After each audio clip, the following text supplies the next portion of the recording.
Bom dia, Bom dia, good morning. Now we started the second day, more concentrated in the workshop and preparing the field visits. Preparando a visita de campo, tá? Então, we will start with Murthy, Professor Murthy from India.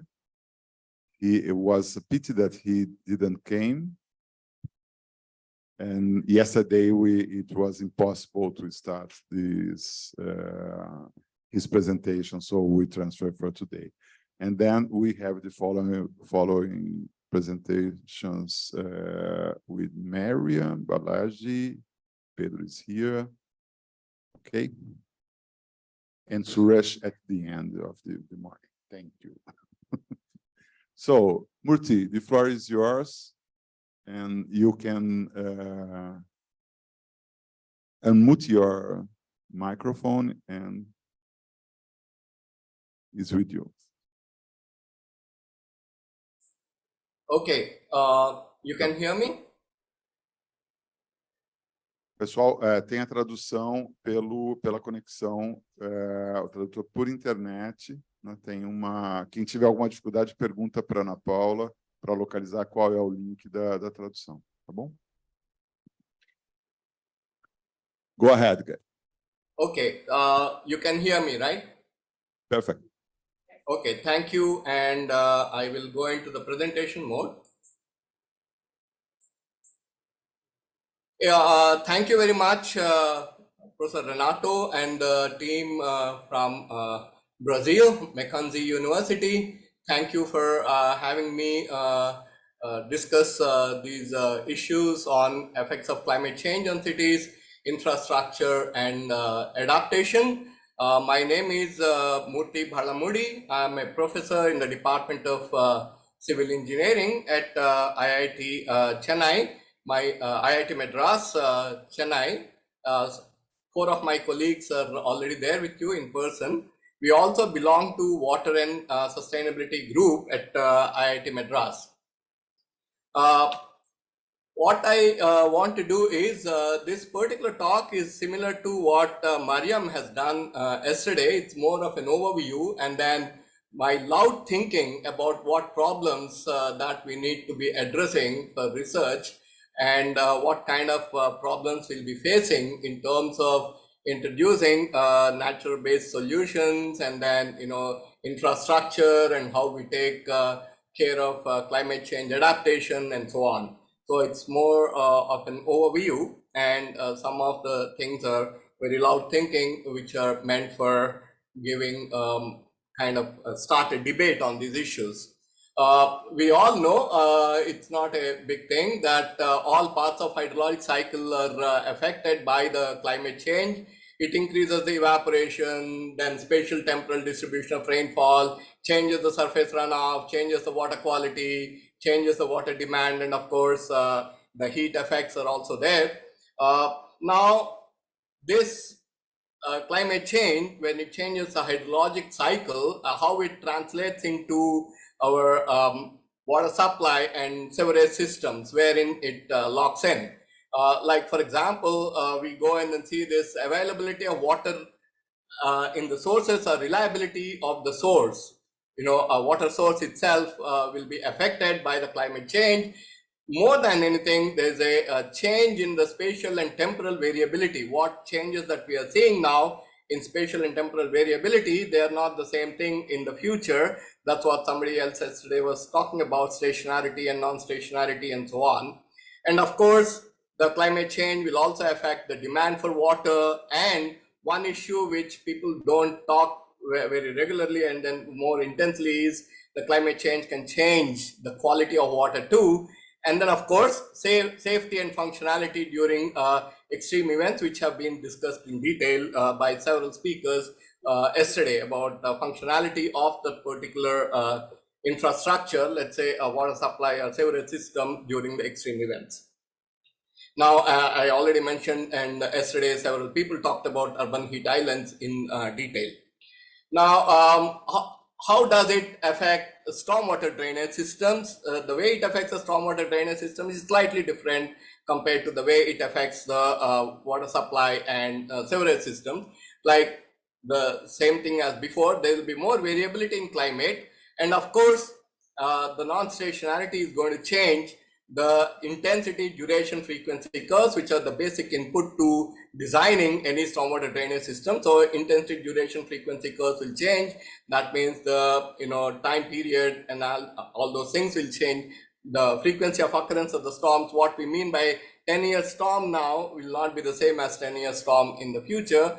So that will have to be considered very seriously. And as said earlier, safety and functionality during extreme events is of course there with respect to stormwater drainage systems. And also the quality of water might change, stormwater quality might change. This is important. Why the quality I'm talking about becomes important when we go to the next few slides.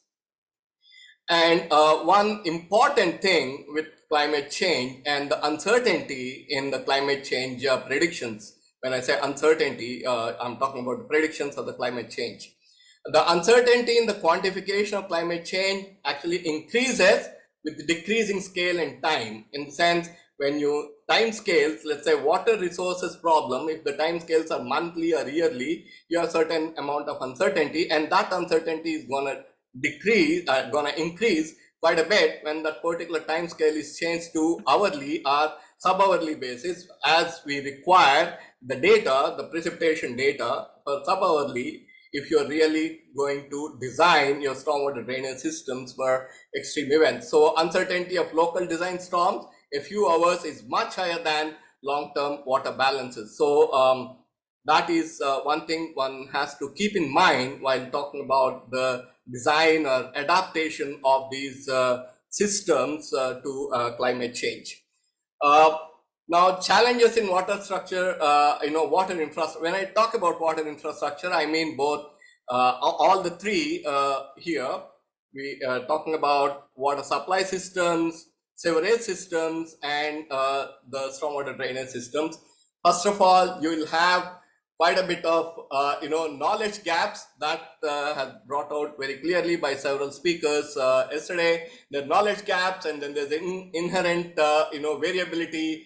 Then of course there's tremendous uncertainty in climate change projections, and that actually should change the way we do the design and planning should be based on consideration of this uncertainty in our projections and uncertainty in our knowledge.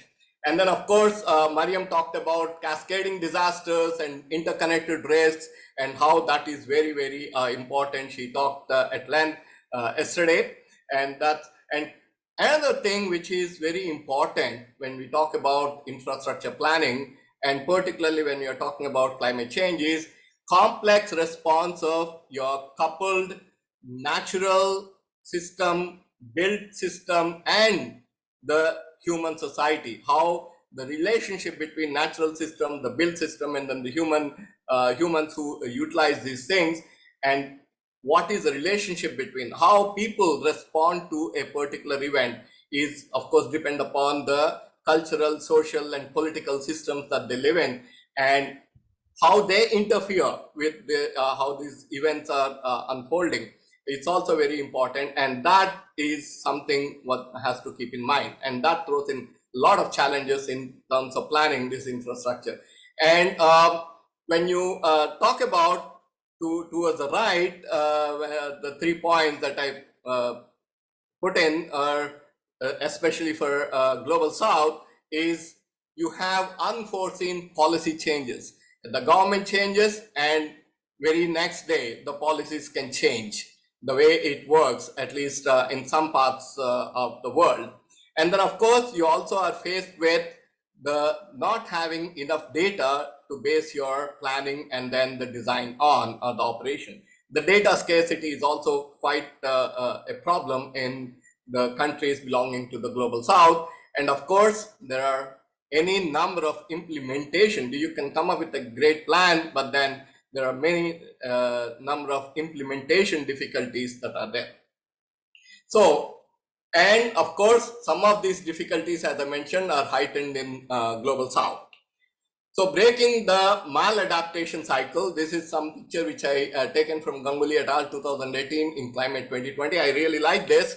It says, right now, let's say we are in vicious circle, which says, financial disincentives, engineering stagnation, outdated best practices, policy myopia. From this particular state, we have to go into a virtuous circle, which is informed decisions, like as Mariam was telling, a resilient informed decision. It may not be this slight difference between resilient based decisions and resilient informed decisions, are planned interventions and then improved guidelines for the design. And of course, we also get access to the novel engineering practices and the technologies in the future, which we have to. So basically, financial incentives and transformative science can push us from vicious circle to a virtuous circle. And my pet theme is being this integrated planning of different, few people have talked about integrated planning also yesterday, integrated planning of different infrastructures. Here, when I say different infrastructures, I'm limiting myself to actually water supply, then sewerage systems and stormwater drainage systems. And integrated planning of this, right now it's not being done like that in many countries, especially in India.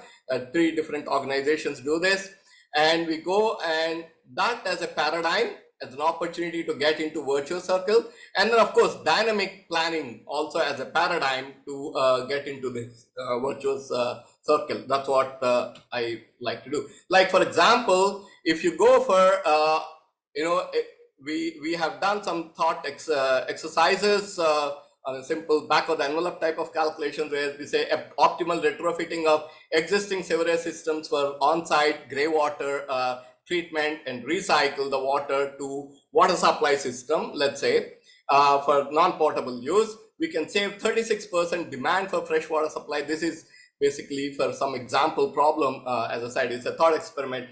And then 20.6% reduction in the cost of the water, and we can do that. So if we really want to do a better resilient water supply system, I would say that if it is based on a decentralized system and then based on actually utilizing treated wastewater, either treated grey water or treated wastewater, whether it is done decentralized way or centralized way, whatever it is, we can do a better overall system design of surface, the water supply system and the sewerage system.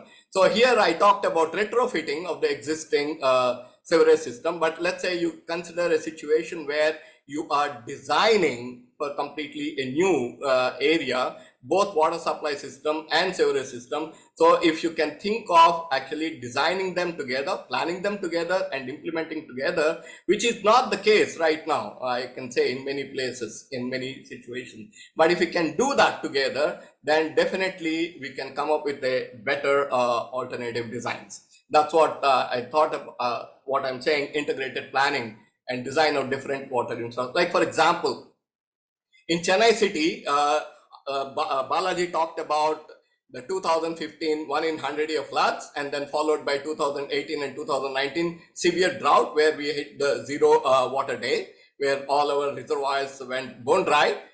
So at that time, they were thinking of actually utilizing quarries, abandoned quarries, utilizing rejuvenated, tanks and ponds and things like that as storage for treated wastewater. You treat the wastewater and then store it in these ponds and quarries, and then treat it again and then supply it to the water supply and put it in the water supply scheme. And in fact, they have been implemented already. So several plans have been implemented.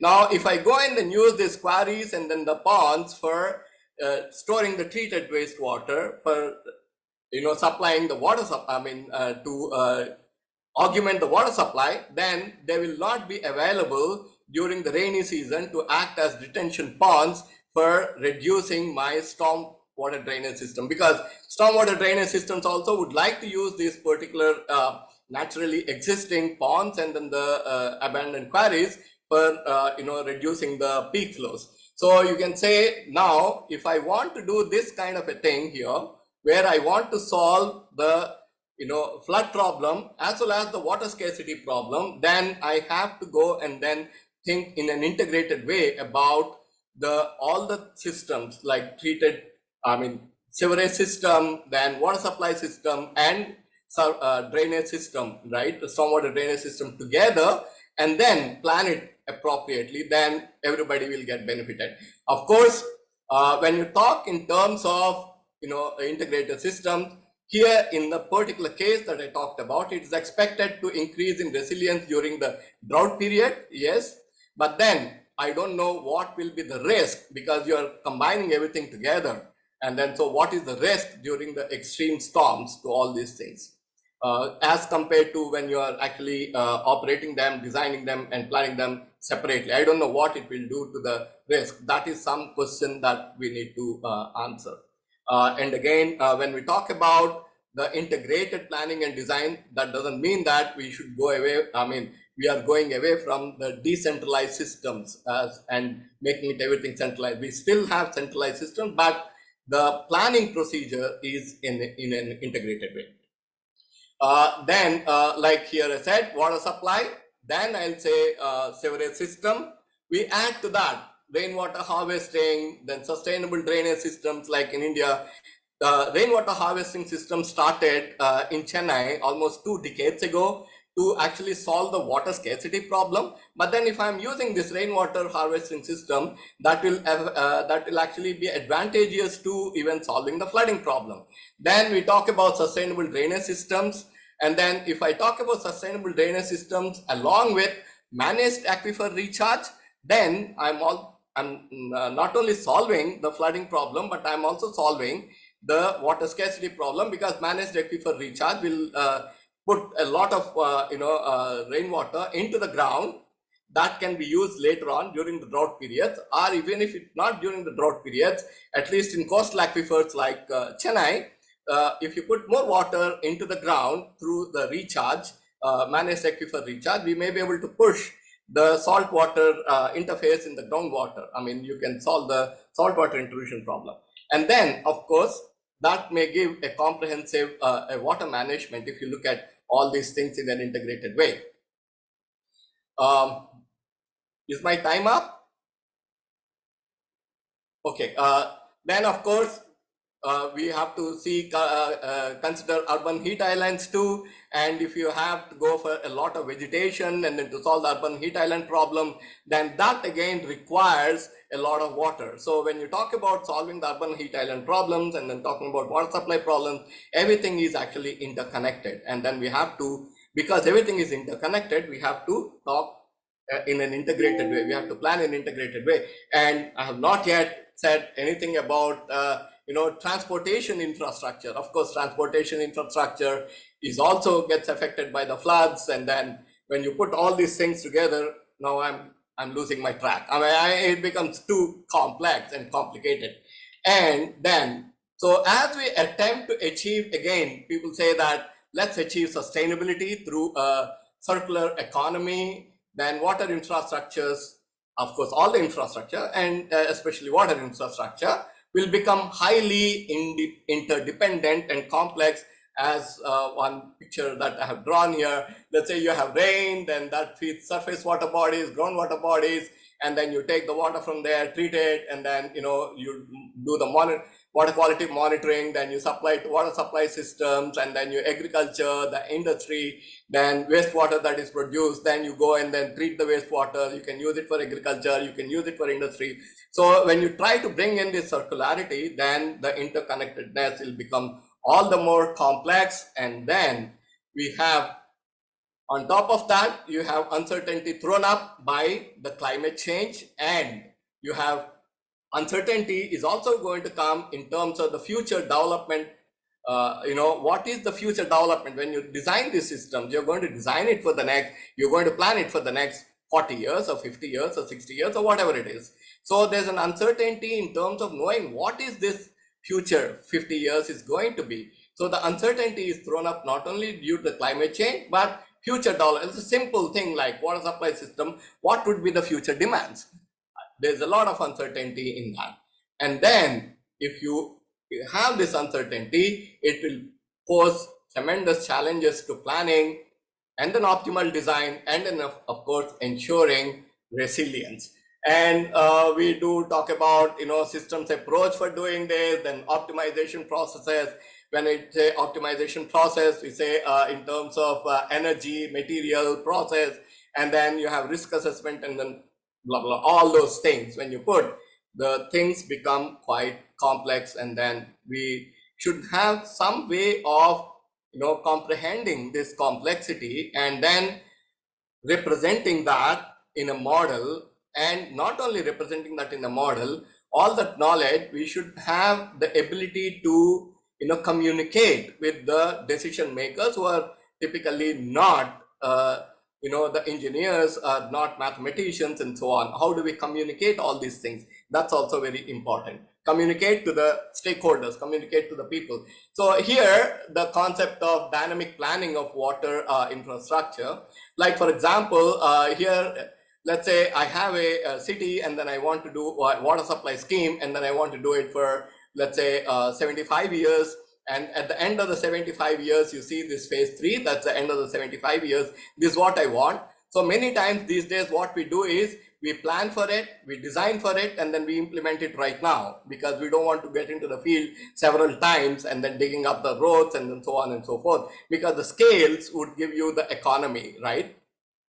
But now the thinking is you plan for it, design for it, and then so on, but then you implement it in in stages, in phases. You implement for only 25 years requirement, and then at the end of the 25 years requirement, you revisit and then see what kind of changes that you need to make, and then do the implementation, the second phase, and then again after 50 years go for phase 3. There have been works like this, consider different stages into the future, consider different scenarios of the future, design the best system for each scenario, and then you multi-criteria decision making to choose the best or the best, and then implement stage 1, and then revisit the design at the start of the stage 2. And let's say the assumptions that you made for the planning, the assumptions you made for the design, you revisit at the end of the stage 1 and before the stage 2 and see whether they hold good.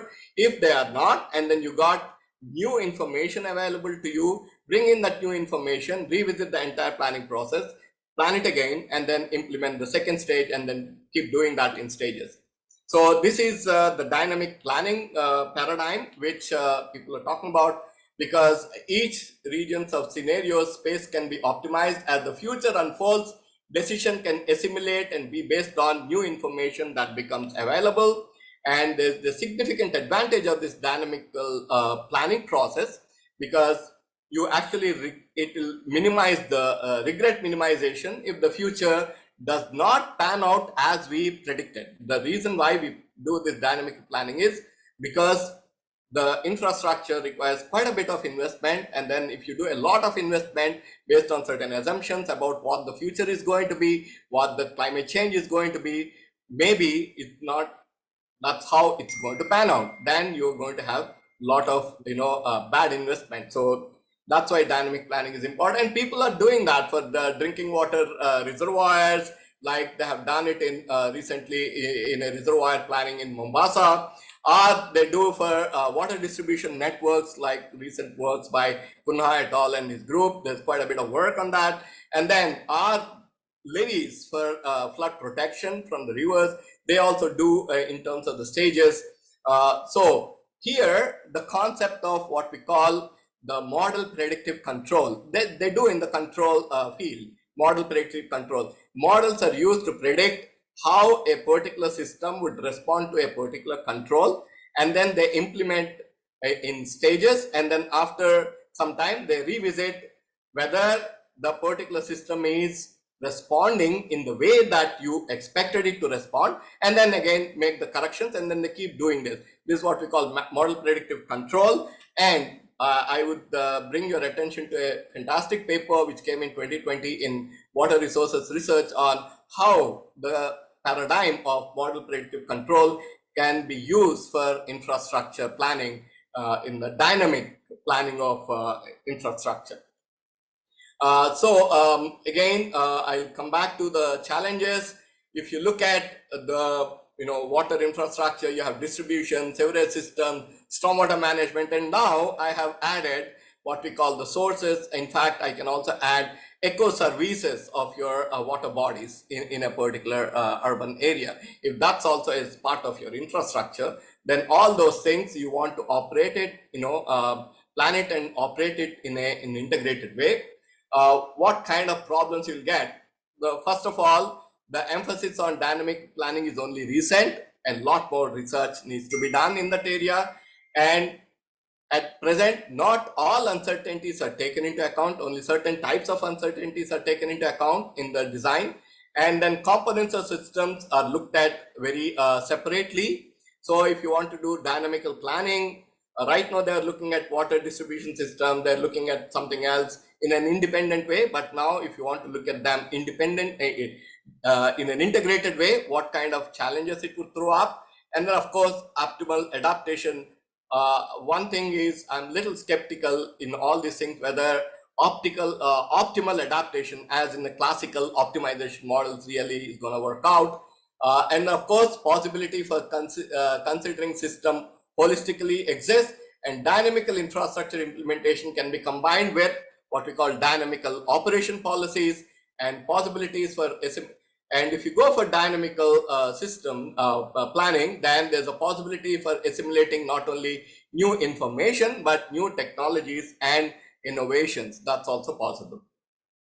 So, of course, it's going to throw up a lot of computational challenges because the problem becomes so humongous.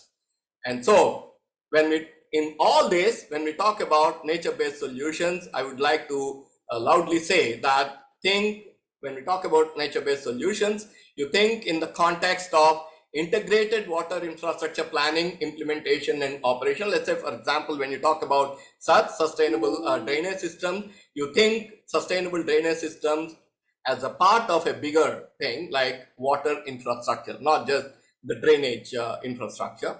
And then you also think in terms of how you can do dynamical planning and implementation of these nature-based solutions. And of course, one of the biggest challenges that we're going to have in some of the countries at least is availability of space for nature-based solutions. So can we come up with new technologies, new processes, or new best practices which actually requires less space? And you have to write it all these things along with what governance we need to have, because if you want to get integrated planning and design, then there has to be a change in the governance of this infrastructure, and then of course the policies, they have to be implemented.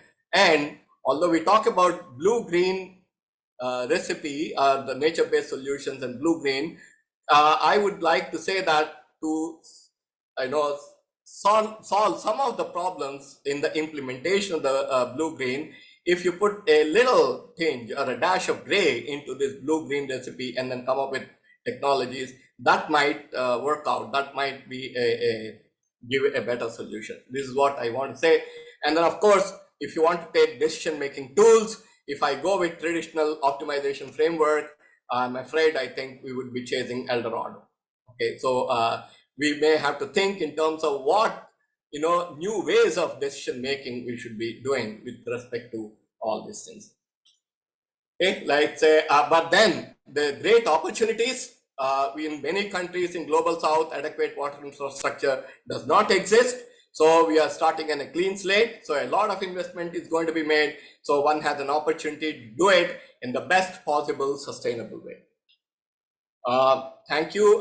This particular lake picture that I have shown is actually from IIT Madras campus. This lake is used for absorbing floods. Balaji can tell you, he is the engineering unit chief of IIT Madras. So this lake is used for absorbing floods, storing rainwater for use in summer during the drought period, and it's also stored for used for storing tertiary treated wastewater for getting better resilience in our water supply system. Thank you very much. Thank you, Murthy. Thank you very much. Thank you for your talk. And It's really amazing how your presentation just wrap up the panel of yesterday that you should be there participating. There was a panel on effects of climate change on cities, infrastructures, and adaptation. I think he gave us a very overall and complex perspective of this process, remembering that the Chennai, more than the rest of India, has this contrast between a few months of heavy rains and a long drought period. So harvesting is challenging, and as we talked yesterday with the experts in climate change, this could be our future for so it's, to use and harvest rainfall waters in cities is a challenge that we should face to avoid scarcity in our very close future. So we don't have time for questions and answers. Maybe we can do one at a time. Until we wait for this changing, Ana Paula, a Daniela está pedindo para habilitar ela como a outra intérprete como intérprete. Você poderia fazer isso? Just a small, short problem with the two interpreters.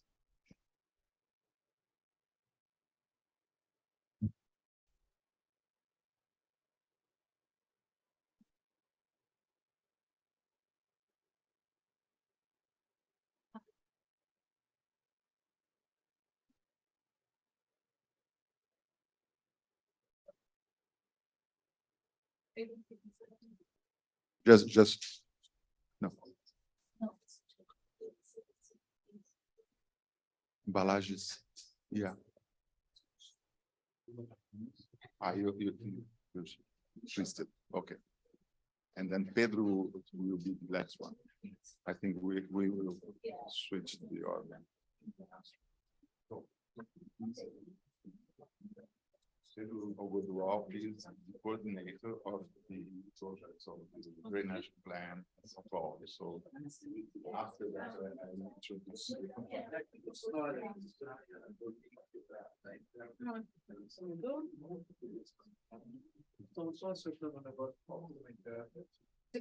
Aquela entrou no meio. Daniela, o host, porque ela pode fazer isso no computador dela. Então, você consegue? Eu acho que agora eu tenho que buscar o host de novo. Não, porque o host é um host radical.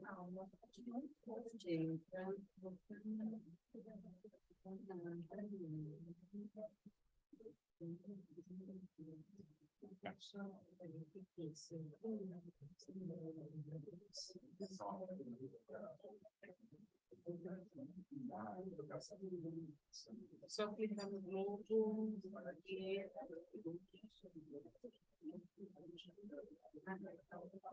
Camila, né?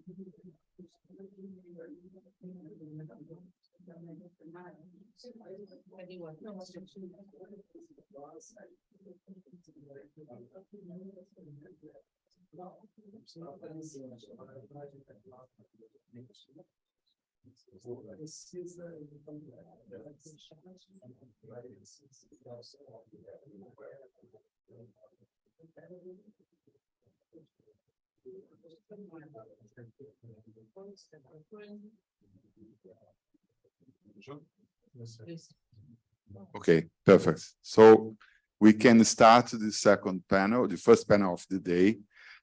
We were just reordering a little bit the presentation. So the order will be Balaji starting, then Suresh, then Marian, and then Pedro at the end. Okay, Balaji, the floor is yours. Your presentation is already there? Yeah, okay, perfect.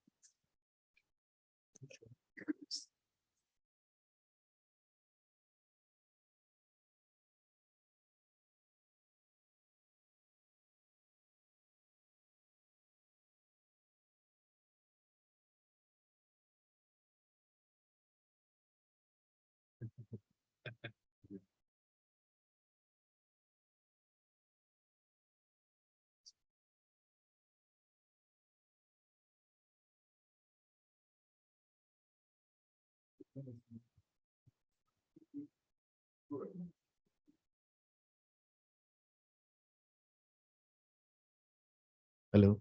No. Is it working? Oh, okay.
All right.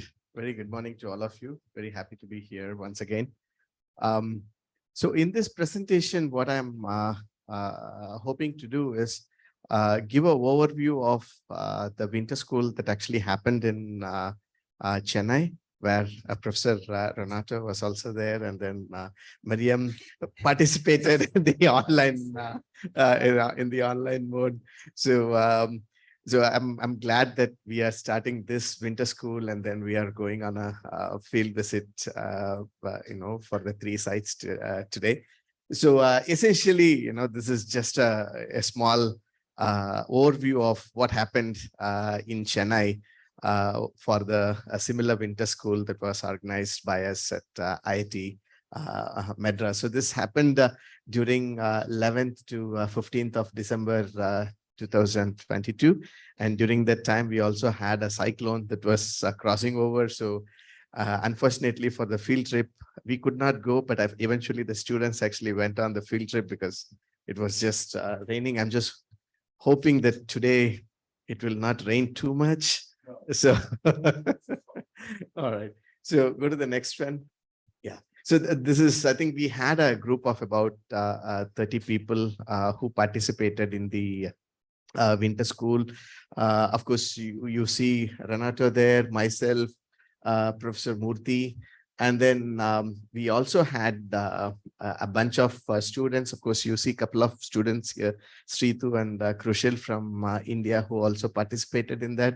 And then there were a lot of participation. Can you go to the next one? Yeah, so there were a lot of participants, especially with students and faculty from diverse background, from geography, from planning, from engineering, from geology. So they all participated in that. So it's not only the academic community, we also had practicing professionals. These are architects, who do the professional designing for the real estate developments, as well as they work with the government on various different projects. So we also had about a few enthusiastic architects who came and participated as part of this exercise. We had the community organization, the NGOs, non-governmental organization also participated. In addition to that, we also had some of the planners and engineers from the city, both from the municipality of Chennai, the Chennai Metropolitan Authority, as well as we have a department of town and country planning that actually looks at the rural area and how the urban development basically takes place in some of the rural the parts. This is outside of the metropolitan area. So we had some of those people also come and participate. Can you go to the next one? Yes, so we had a lot of these the talks by Mariam, by Renato, Murthy, and of course we also had Suresh participate in it in the online mode. We also had Christopher, who is here. He also participated in the online mode. We had one faculty member from UK, Sandrita, who participated in person. She did manage to get the visa and then come here on time. And then go to the next one.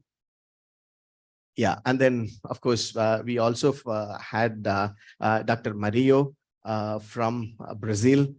He also participated in the online mode in giving the lectures. And then on day 2, 3, and 4, very similar to what we are doing here, we did have arrange for a field visit to some of the sites. Go to the next one. Yeah, so essentially there were two the problem statements that we came up with. One was the problem statement of an area that is going to be urbanized. So it's right now an agricultural land, and then very soon it's going to be absorbed into the larger metropolitan area of the Chennai city. So there is going to be an urban plan that is going to be developed for that. So we took that as one of the case study, and then 2 groups actually worked on it. And then the another one, very similar to the site here, it is more of a retrofitting, where this is a very dense urban area, and then where a lot of urbanization has already taken place. This is one of the old neighborhood or older part of the city. A lot of development and gray infrastructure is already there in place. A lot of areas are completely developed end to end. So now how do we develop this? And this is also again prone to a lot of flooding already, right? And in the neighborhood of this place is where the chief minister of our state actually stays. So this actually becomes a little more of a prestige issue for the state government as well, to ensure that this place actually stays flood free, at least during parts of the the year. So essentially this involved field visits, then a lot of reconnaissance. After the field visits, the students went on their own multiple times to collect some of the primary data, probably to interact with some of the public over there. And then there were the data sets that were available from the public domain were taken for the hydrologic analysis. And then of course, the students went through a planning and design exercise, because each team consisted of this diverse set of people. So it's not just the engineers or the architects, but then it's actually made up of, so can you go to the, I think here I have. So each group consisted of the faculty and a mentor, and then the students from town and country planning, as well as engineers, and then working professionals. They all were part of such a group. Go to the next one.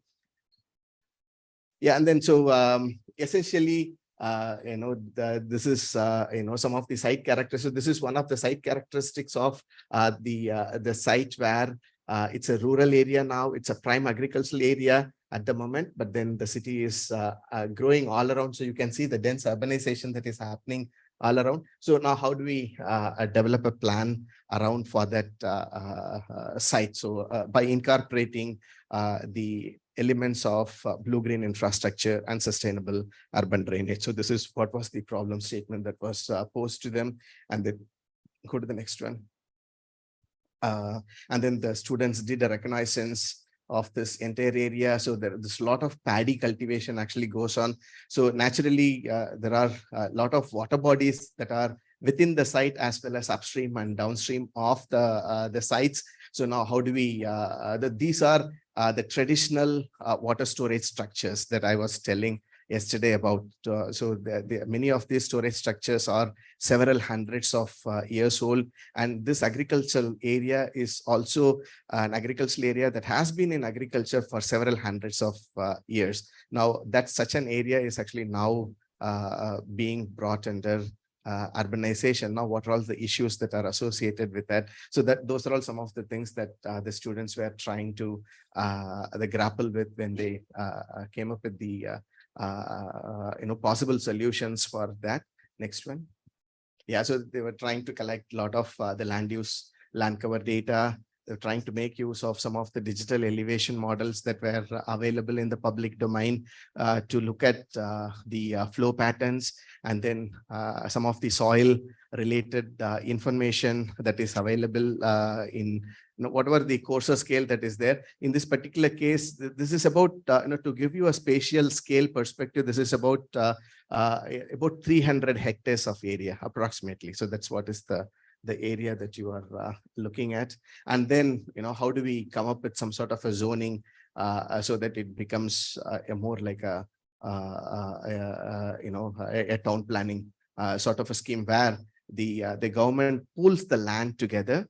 And then once the land is basically pooled together, then it is dissected for various different purposes and various different uses. And then it gives it back to the people from whom the land was acquired, and then part of the land is retained by the government so that it can actually sell it at a premium price, so that it actually the government can gain the revenue out of that.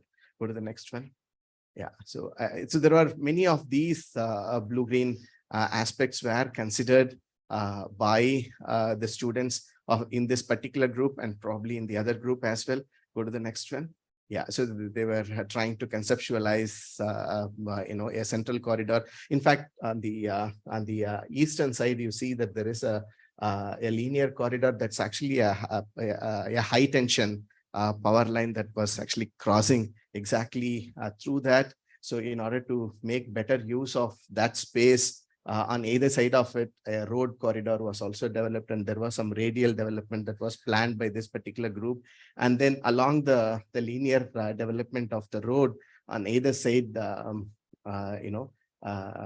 swales as well as some of the water drainage structures are also planned on either side of this infrastructure.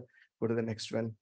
And then, yeah, this is what was the typical cross section of the central corridor is where the high tension power line that was envisioned by this particular group, along with corridors for water corridors where water becomes a permanent pool, and also a place where water can be used. The water can be conveyed safely to downstream water bodies. Go to the next one.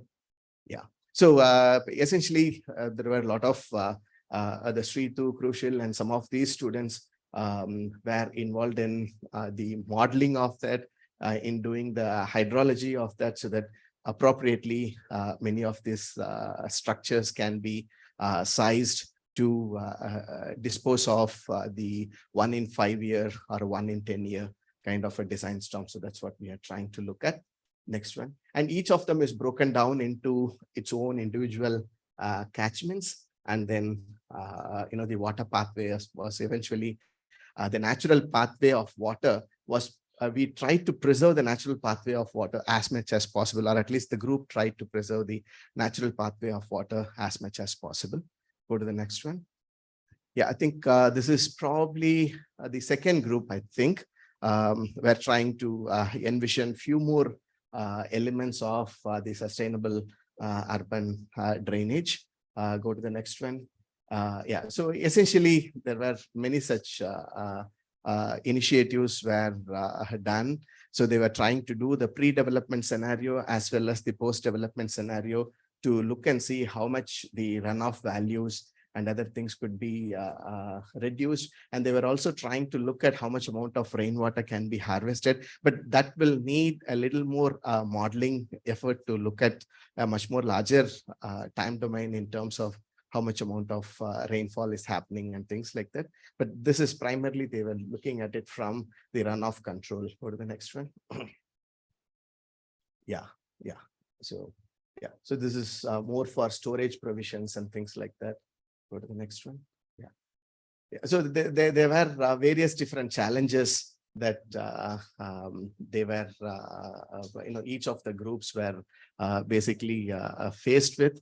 And then it was certainly a very good learning exercise for them. And then if you go to the next one, go to the next thing. And then this is what is the retrofitting, the case study that I was talking about, very dense urban neighborhood. Much of it was already completely developed. Very little amount of green space that is available there. Naturally, like what Professor Pradeep was telling yesterday, because of the development that has happened over different time period, that complete terrain was completely altered, and then it has become like a localized bowl from which the water was not draining properly. So go to the next one. So there were,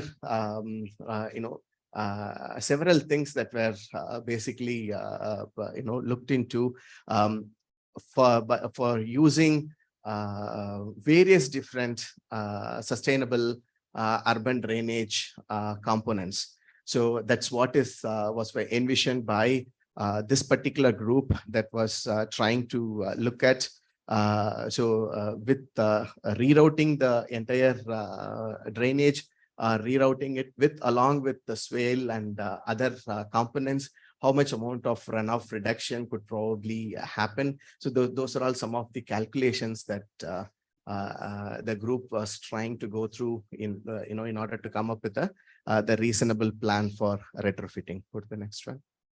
Yeah, so so these are all some of the visuals of the landscape of what they were planning, because as you can imagine, this is a very dense urban area, and then there is very little room for development. So essentially the constraint that was there is what is the corridor that is basically available, the right of way that is available for along the roads for any kind of blue-green infrastructure. And that's what are some of the cross sections that you are actually seeing here. In these cross sections, as of now, the amount of blue-green infrastructure that's available is very, very limited. So essentially, if we can open up these roads and then open up few corridors along those roads, so these are actually to scale based on some of the measurements that the students made based on the field visits. And then they found that there are spaces that could be opened up, which can probably serve as, the blue-green space for reducing the amount of runoff. Go to the next one.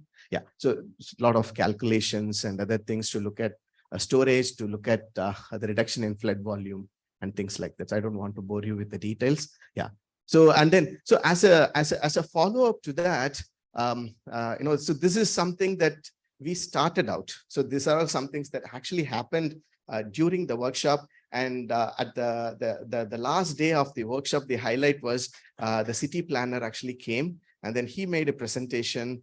And then he was very much impressed by some of the things that the students could do, and some of the concepts that he heard, that was presented as an outcome from that particular workshop. And subsequently, we have worked with the city on various different aspects, be it, the case of the Sitamal colony, where the city approached us and then we gave a reasonable drainage plan. But unfortunately, in this, the sustainable drainage is not there, but at least the city is in dialogue with us to look and see how we can help them solve this problem. And then there is a large drainage system that is actually getting implemented in the north side of our metropolitan area. Unfortunately, it's all full of gray infrastructure. So the government was willing to do a small pilot of the blue-green infrastructure. So there were architects that were involved as part of that. The architects actually participated in the 5-day workshop that we conducted. So the architects actually worked with us, and then Crucial Sritu as well as few of our students actually worked with the architects, and then we did develop based on the landscape design that the architects came up with, we came up with the sizing and how much amount of flood reduction it will eventually have, and what should be the size of the drainage infrastructure and things like that. So these were some things that we did. Next one. Yeah, so this one as well as the other one, both of them are those case studies. And of course, the last one is what I told you, the town, the country planning, the town planning scheme, which the master, the planner was very much interested in. So subsequent to that project, because this is a live project that the government is actually trying to implement. So we did work with some of the architects that the government has already contracted with. So we worked with them. We looked at, because they have already arrived at some sort of a layout, but then that layout does not necessarily take into account the hydrology or the processes that are basically involved in that. It did have a lot of the landscape and the landscape design as well as the other components, but then not necessarily from the hydrology perspective. So we did bring that component into that design. And go to the next one. So essentially, this is how they had initially, and then based on some of the hydrology as well as the blue-green initiatives, that infrastructure that we suggested, they are planning to change this final layout. So we are still working with them to arrive at that. So still the final thing is not arrived at. Go to the next one. So eventually, I think many of these concepts that are proposed are being looked at holistically from the local hydrology point of view, so that some realignment and reorientation of this will eventually happen. So hopefully, I would say, it is a resultant of the 5-day workshop that we had and the network that we could build as a part of that particular workshop. Go to the next one. So I think, yeah, so that's about it. So hopefully, we try to learn some more as we are here, and then hopefully there will be several more such influences that probably we could make as a resultant of that, both here in Brazil and probably in India and maybe in UK as well. Thank you very much. Thank you, Balaji. These pictures on the screen make me remember good days that I had in Chennai. This is a campus in the middle of forest reserve. Very nice to live there, to stay there. It's nice. So now we invite Suresh to go to the floor. Suresh is, as you came yesterday, knows that he is part of this International Water Association. And yesterday he gave us an overview of a good panel of the problem of natural-based solutions and sustainable drainage system in Global South. And now he will go deeper in this subject. Thank you so much to be here. Thank you, Renato, and thank you, Balaji and Murthy, for setting up the scene. I would pick up from where I left yesterday. The two areas of my presentation, one was the readiness and the agenda. I will repeat those points where they are, but before that, I would say that, I am today not presenting my learnings or my experience from IWA, but 25 years of journey of the agenda which I had talked about, innovation in policy and practice, which we needed. Another thing is we need to change changes at a scale if we really want to address the Global South issues. And the third one was capacity building. Okay, this was the three things which I pointed out. If we really want the Global South to catch up with where we stand in terms of water and sanitation service provisions and drainage and all those things. And the second thing was the readiness. Readiness is not just about technology and technological research and doing too much of these detailing and modeling and all those things. That will keep on happening with experiments happening. So readiness is all about enabling environment, also the leadership, the commitment, and the inclusiveness. I think these were where I left yesterday, and I will pick up from there. So first slide, please. Some of these points have been put up by two speakers from reputed technical institutions in India, where they have pointed out that there is a history of water management in India, where there were no such software, no such civil engineering institutes, no such architecture and planning schools. So there is a book which is called Dying Wisdom, which documents that different agroclimatic regions in India, how they used to do stormwater harvesting and stormwater management. Without all those high-tech dynamic planning, which Professor Murthy has said, I would say, please look at that. That also tests the time that many of those structures today stood the test of the time, that uncertainties, they have been still proven to be working.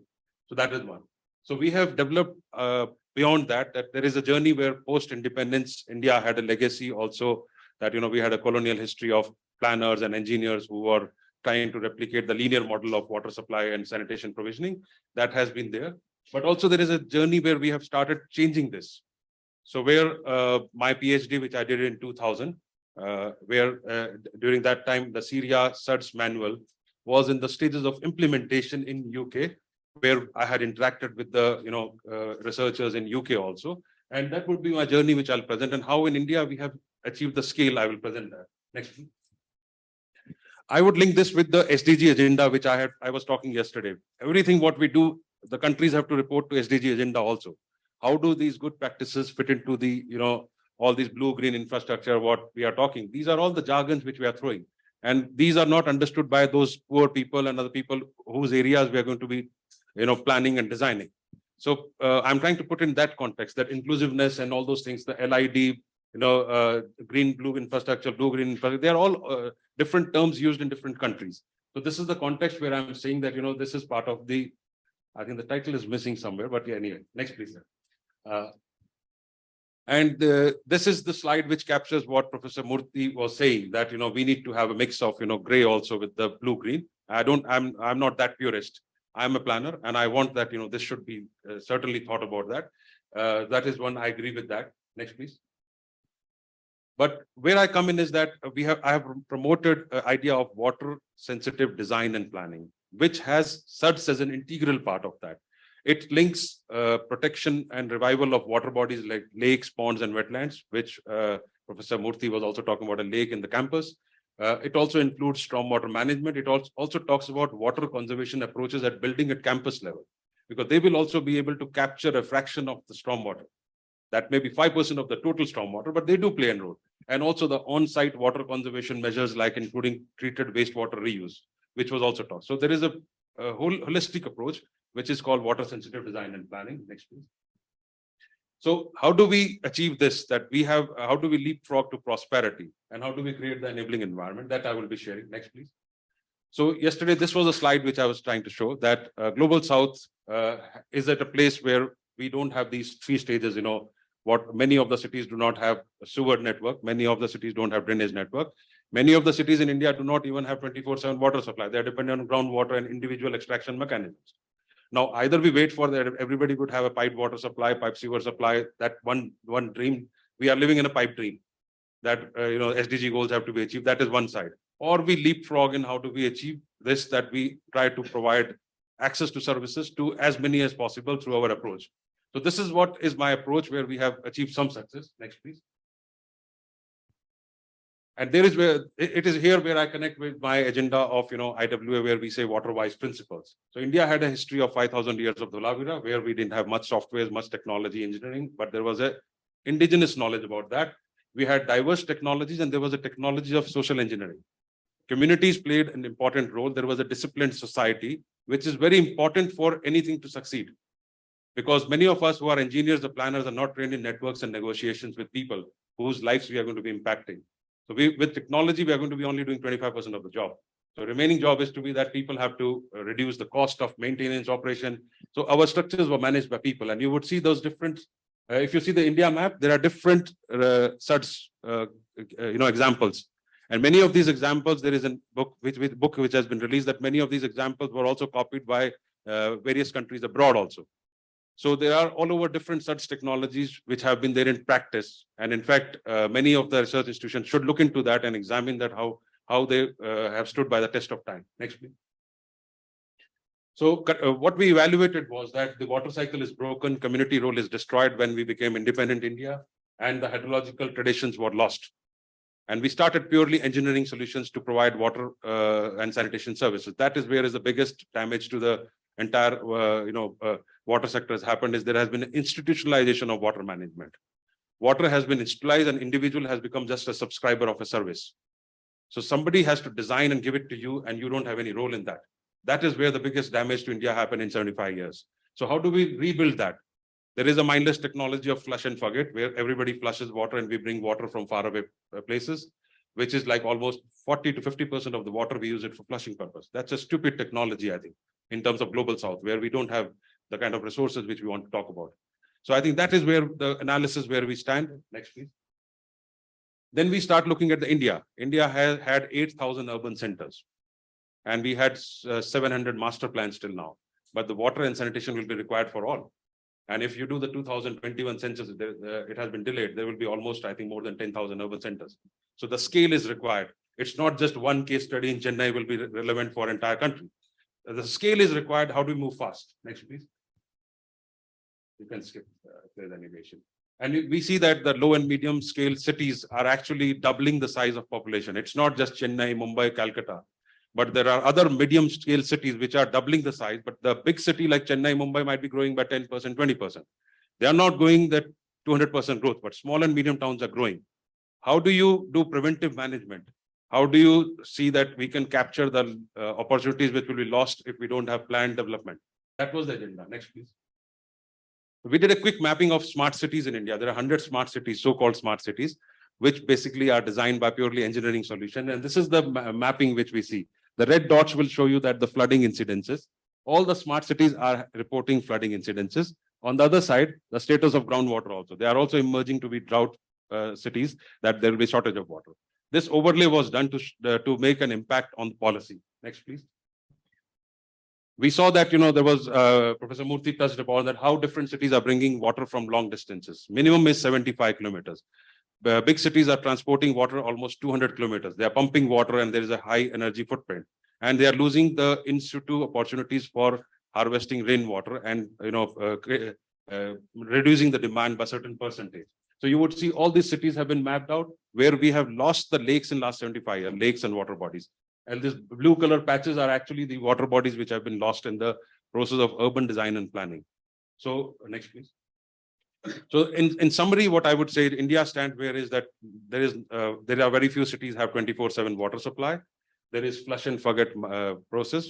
There is only 25% of sewage which gets treated by centralized sewage treatment system. We also have an unwritten law saying that water has to come from faraway place and sewage has to go faraway place. So this mindset has developed only with institutionalization of water, and communities never could have any say that, whether they oppose or whether they propose. Communities still, if you go to villages, would like to harvest rainwater and reuse it for drinking purposes. They don't look for a piped water supply many times. They are much more, they reuse and recycle water also. Everybody knows that if you have lived in villages, we all reuse and recycle water. That has been part of our culture. Next, please. So this is what is the water sensitive design and planning approach. I did my PhD on this and developed this further with my master's students who have led this research. And I'm speaking from a lens of an urban planner, an urban designer. So I'm not speaking from the lens what Professor Murthy used, all those data analytics. Certainly that is required. But also at a scale, what is required is that you break the problem into different scales. You break the problem into individual households. You break the problem to neighborhood. You break the problem that some interventions to be done at city level. And you try to do pre and post development intervention, how stormwater can be reduced. Next, please. We analyzed 72 master plans of the cities to see that whether there is enough space in the existing town planning, city planning norms. And what Professor Murthy was saying, is there space available? So I'm myself a trained planner. We started evaluating the master plan provisions. And we did this quick survey of 72 cities of different sizes. And we looked at, small towns, medium towns, large towns, commercial area planning, residential area planning. And we were surprised to know that 70 to 80% area is open spaces. Now we can, obviously the open spaces can be redefined and reassigned the type of use. And that could be also a nature-based use. We can deconcretize the built environment and reuse. They are not multi-storied buildings everywhere. You have footpaths which could be redesigned, there could be innovation and all those things. So this was a good data of 72 cities master plans, and we were able to influence the policymakers. Next, please. We also had this SuDS manual, which was available in those days in 2005. We had these good practices at different scales. We were aware of that. There are some interventions which could be also considered. You can spend some time if you want to look at the green roof, tree planting. These names will appear to you. I think Mariam will talk to you about these things in detail and how they reduce the climate change, all this focus. Next, please. Then there is a trail of interventions, how you can do intervention at different scale. At the catchment level for the source control, then the site level, then regional control. So there is a different level of activities. Wherever you find an opportunity, you to capture stormwater and you try to moderate the flow such that it has flood resilience building in the communities. And it creates a urban heat, it reduces the urban heat island. So that was the approach we followed. Next, please. You can skip a few slides. Next, please.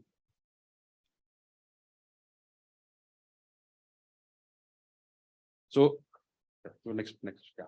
This was the first study as back as in 96 to 94 to 96, when Delhi, the capital city of India, was studied for SuDS. And it was found that if we implemented SuDS, 40 to 50% of the total water supply, which was being planned to be bought from a long distance transfer, could be met by capturing the stormwater. So this was back in 96, 97. And that time there was also a provision that the master plan should have all these sites which were earmarked in this case study. And I was the coordinator for this study, that these should be interlinked into the master plan.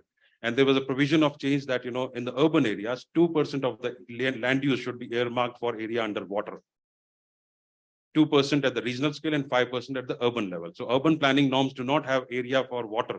They have norms for residential, they have norms for institutional, they have norms for transportation land use, but they don't have a norm for area under water. If you are a semi-arid environment, we propose that there should be an area under water, which should be 5% in urban, and at regional scale, it should be 2%.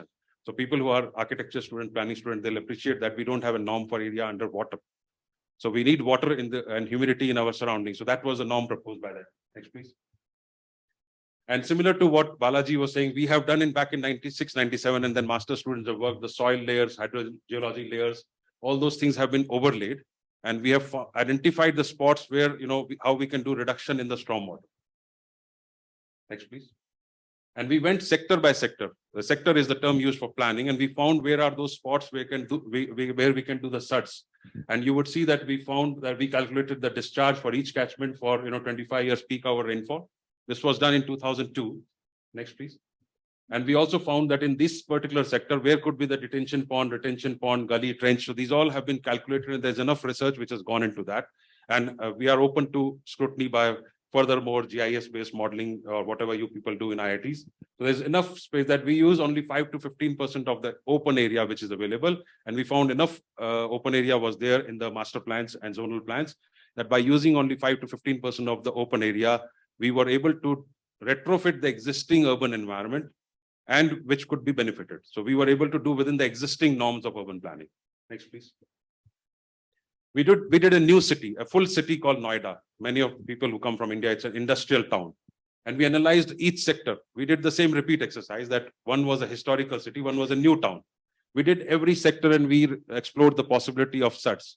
And we found similar kind of, it was hypothesis which was built that there's open areas available. We found enough open areas were available. Every zone we found out where the interventions could be done. Next, please. And one thing which emerged that out of the various opportunities available, if we were looking in planned cities or big cities, there were several things which the SuDS manual will, I think Mariam will talk about that. We found that public parks and open spaces are very, very good area where we could start off as a low-hanging fruits. So this was found and we started a big advocacy on this. Next, please. We developed roadmaps for 3 states and we selected 5 big cities. And we started, this was during the COVID time, everything was under lockdown. We used the GIS database. We mapped the parks and open spaces available in 3 cities. And we were able to get one of the states publish the first guidelines on water sensitive design and planning in India is Odisha. And then remaining follow. Next, please. Next. So Odisha was the first state to issue the first state level guidelines because the water is a state subject. And they were able to develop, today it is reported they have 20,000 SuDS features in different 112 towns. So this is an achievement, like in a short period, they have been able to do so. Next, please. If you want to go into depth, how we did it for Delhi, like Delhi is the most planned city. We have found that Delhi has 17,000 parks, 17,000 green park open areas, and quite a substantial area. And we have documented the ownership of each park also, with whom one designer and architect planner has to coordinate and design and innovate. We found there were around 17,000 parks. Next. Then we went to Uttar Pradesh. We had different sized towns, which is in Indo-Gangetic region. So I'm trying to say that, we have done it different agroclimatic regions. We found different towns, and all those people can relate that they are towns along the river, they are away from the river. So all these things have been done. Next, please. So we looked at that these all towns were struggling with groundwater issues, flooding issues. Next, please. And we found that where these structures could be designed. These are the Google images I'm showing you. This is not the fudge data, which is basically the spaces available where the innovation of such features could be done. We found millions of liters, which is a missed opportunity, could be easily captured and reused for water source augmentation as well as flood resilience building. So this was, I'm just not reading out the numbers, but you can see this. There are millions of numbers, like 35 million liters can be harvested from 3 parks alone. They are huge numbers if you look at all the parks. Next, please. If you see, the total potential was 2,624 million runoff quantities missed potential in one state. Similarly, every town we went, it was the same story. Next, please. Then we thought that if we have to develop this agenda at a scale, we developed this compendium with University of West England in UK. This is a compendium which documents the best practices of SuDS in India and Global South and various parts. You can visit this and you can look at various case studies. So which IIT researchers can also go and look at and do research. And some of these projects which are listed here have been working for more than a decade. What else do we need in terms of, saying whether they have withstood the, flooding problems, whether they have withstood the water security issues or not? Many of these projects have been there for more than a decade, because there was one cutoff point, was a 5-year cutoff point minimum. The project has to be, that should be functioning. Next, please. This is the homepage. Next, and you can, explore by next. You can explore the case studies by policy, plan, project. You can explore by water body rejuvenation park. It is divided into different scales how the interventions are done. You can find this interesting. Next. Now some big wins in this 2 decades, what we have achieved. Next. We have been able to make SuDS or nature-based solutions as a, Prime Minister's agenda for putting national programs and providing a leadership for this entire movement. There is a agenda for ensuring that there is a source sustainability of water. There is a water conservation and rainwater harvesting and groundwater recharge. There are national missions, dedicated funds available for cities. Next. And this has become a people's movement. So there is a central government commitment, and that's why also things are also, you are saying the town planner in Chennai is very keen to develop this. There is an enabling environment now available. So there is an enabling environment, there is a policy, there is a leadership. They know that there is a central government funding going to be available, and there is also other support available. And there's an extensive communication on that. Next, please. So just few points which I will say. Today, there is a revised manual, a technical manual, which lists WSUDP and blue-green infrastructure as a good practice. That is one path-breaking success, which we would say. Every state and every city follows the manual, which is like a Bible for them for engineering, design for drainage. So that is there. The environmental impact assessment, whereby a development goes for approval, lists WSUDP as one of the key features to have low impact development. And I can tell you that including new IIT campuses, several hundreds of campuses in India are available for test for this, what you are trying to do, modeling, Shruti, and I'm sorry if I'm getting your name correct. You can go and study those areas where this has been implemented. So there are projects where swales have been implemented, ponds have been revived. There are rivers revived due to ponds revival. The rivers have been regenerated. Next, please. Sorry, this one. There is a, I wanted to tell you that there is a capacity building program for 2,000 urban towns, which has been launched for training of municipal engineers and municipal planners. That's a big scale at which we want to move. And the Ministry of Housing and Urban Affairs has made it mandatory that every city will have a water balance plan, a groundwater recharge plan, and water body rejuvenation plan. Next. I think this policy and practice thing I have talked about, I would like to say that the water needs to be made everybody's business. It should move just, it should not be just restricted to IITs or School of Planning and Architecture. there is a socio-political context, there is an economic context. I think when all these things come together, it's much more complex problem than just an engineering complexity. I think water is everybody's business. I think that I would say. And legislation is available, enabling environment is available. Next, please. We have a manual of stormwater drainage, which is available. There is a guidelines available for making master plans water sensitive. There is a practitioner guide available, and these can be further substantiated by the research being undertaken by SPAs, IITs, with more case studies, more detailed analysis, and how this can be further improved. I would just say, I think, please, next. Thank you very much, I think. Well, I'm available for any questions that you have. So thank you very much. It's, I think Suresh did this this bridge that we were looking for to the engineering and environmental problems to the city planning and created the basis for landscape architecture on there, integrated in a way that we don't have here in Brazil. I have to say we are looking for this, but you just show a good way. And I have to thank you very. No, it's we are together in these challenges. So, and so this bibliography we need to share just to prepare our education in this subject for the following years. So everything all right? I would like to tell that there are around 5,000 community of practice in India and Global South. If anybody from Latin Brazil is interested to be part of that community of practice, and IWA has a nature-based group which would be there. So there is a community of practice of around 5,000 engineers, planners, and other people who are experimenting and implementing NBS in Global South.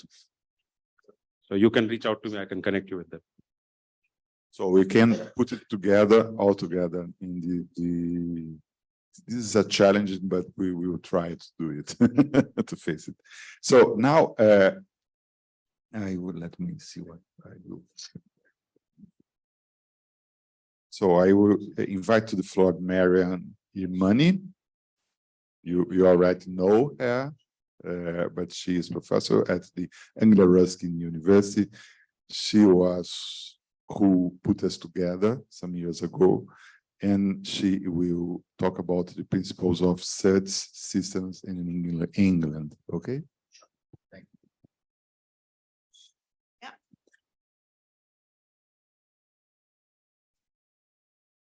Good morning, everyone. For those of you who don't know me, as Hanato mentioned, I'm Mariam from Anglia Ruskin University in the UK. We are located in northeast of London with campuses in Cambridge, which is the main campus, Chelmsford, London, and also Peterborough, all located again around London and North London. I step back, a lot of discussion, interesting discussions about SuDS, shedding light on, again, various aspects of it. But going back to the purpose of the workshop, and something we all came together to do a bit of exercise and going through some real life cases that, okay, after talking about all these numbers, all these blueprint design, blue sky designs and all of that, at the end of the day, we need to deliver. And I think the purpose of the winter school we did in Chennai in December, that Balaji mentioned about it. Again, I myself kind of got an update on that, which was quite amazing, good experience. And it's interesting to see that it starts making difference. It starts to get connected to different neighborhoods and communities. And I think this is what we exactly want. The idea is to do the same aspiration here for this winter school in Sao Paulo. We're hoping to do the same thing. And one of the key things that in Murthy's presentation was obvious, and he talked about, if we had today, with all the lessons we've learned, with the knowledge we have now, we would like to incorporate nature-based solutions. So we are more prepared, perhaps, than 20 years ago. That many of the existing developments at the moment they're living based on what design, I don't know, 20 years ago, 10 years ago, 30 years ago. So possibly, or we should be doing better when it comes to new development. All right, but let's talk about the elephant in the room. Most of the cases we are dealing with that are the retrofitting cases. They already exist with their own challenges, and it is difficult to find a way around them. So possibly the projects we are going to do is they're going to be similar situation as Balaji mentioned, a lot of feasibility study around the existing situation on the ground from various aspects, from hydrological, geological, social, perhaps regulatory aspects, so on and so forth. So possibly the groups, when they start working together, that would be a starting point to first try to understand the case, probably where the weaknesses are, where the challenges are. And most of the time we are in fact tackling different challenges in order to be able to have an effective design. So my slides, I would call it, actually that's a picture from our Peterborough campus that we are using that, well, we are on the path to use that as a living lab. I'll touch base on that towards the end. That has features of SuDS incorporated into that. So my slides mainly go around the principles of that. Again, all the, I would say, life cycle of a SuDS from planning and demand side goes to the design, goes to construction, adoption and maintenance, and again, gets into the reuse and refurbishment. And sometimes, I don't know, maybe we're talking about future, sometimes decommission, when the system gets to a point that doesn't work, regardless of how much effort, time, money you put in it, it doesn't work. Maybe you need to transform that. And that's, again, another cycle of that. So these slides are mainly contextualized in connection with UK documents and what we exercise there. At some point, of course, Chris has been the partner all the way through. He's a planner, obviously. He will be called in for some ideas around the planning aspect of it. Can we go to the next slide? Before we start, definitely the picture on the right is a video. Can you click on that and play the video? Sharat, you know this. Kudos to Sharat. He, on his bicycle, recorded this video that shows you one of the new developments, very successful SuDS schemes designed in the city that we live, Chelmsford campus at the university. Is called Bewley Development. Something around 3,600 homes built from scratch. A mix of, I would say, affluent area along with social housing. And as you can see, is well incorporated with different SuDS features. I hope it gives you an idea about, and the area is quite large. Pretty much all the features of you can imagine for SuDS, you can find this area. Developer believes 100% of the water, storm water that is generated as a result of this development is handled on the site. So no discharges to sewage system, basically a combined sewer system. And also at the same time, it looks after biodiversity. It has a proper adoption and maintenance in place, at least on the paper. And basically, it tackles the treatment issues around that. So they have been nominated for as an award-winning case. Of course, they weren't successful, but second best design. So credit to Sharat, my PhD, who will talk tomorrow about his research about it. We can stop the video, thank you. The case on the left-hand side, again, it just gives you a good example how it looks like, although it may not be representative of everything you get, and mainly because the owner of this is a private owner. It's a private ownership scheme. It's called Jehovah's Witness Britain. It's the headquarter office, is a gated community of this group. Of course, is a very affluent area. They had the budget, and they have a built-in SuDS system with an on-site, dedicated on-site maintenance, which is very important. Again, one of the challenges in the UK, we have adoption and maintenance is a super important topic. Of course, the case has been quite successful. If you go into details, nitty-gritty of what they designed, how they designed, very interesting case. They attended the workshop we ran last July in the UK, that they gave us speaker gave us more details into the different design aspect of it, and how they tackled all the planning and design issues of that. And again, all four cycles of the SuDS has been maintained here. But this is how it looks like a successful plan. And because they've got a dedicated on-site maintenance, it is likely that it is going to be a successful scheme in the long run. This has been an award-winning scheme in the UK. UK has got an award-winning award scheme for best SuDS design and maintenance generally. And this has been the successful, I think, in 2019. You can find this information on the website. Can we go to the next slide? So, stepping back to basics and principles. Again, these are just the notes, messages to the groups that they want to start working. 4 cycles, you can imagine for SuDS. And when I talk about SuDS, I come back to that because there are interchangeable terminologies like nature-based solutions, SuDS, low-impact developments, water-sensitive design, et cetera, are being used, again, depending on where you are. So at the moment, the terminology we are using here is sustainable drainage system. That is the terminology used in the UK document according to our regulations and policies. So 4 stages I can mention here when it comes to SuDS. And again, you need to look at that in the order that you can see. You need to look at them depending on what stage you are and what you want to do. So planning of that, those evaluation of the demands is the first stepping stone. So you need to look into what planning requirements do exist and you need to consider. Then it moves to the design. So what are the requirements when it comes to design? Design is the bit that most of the time, again, engineers, architect, landscapers, etc., they get involved in design aspects of it. Design finished, then you're going to have the construction aspect of it. It comes with its own challenges, obviously, and again, many of the issues remained or inherited during the adoption and maintenance are the issues caused possibly at the construction stage.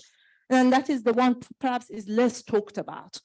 And adoption monitoring maintenance is another, I would say, last bullet in this cycle, but there is more to that, as I said. But for the moment, these are the things that you need to think about it. And again, in any conceptual design, anything you're going to propose, possibly these are the factors you need to consider.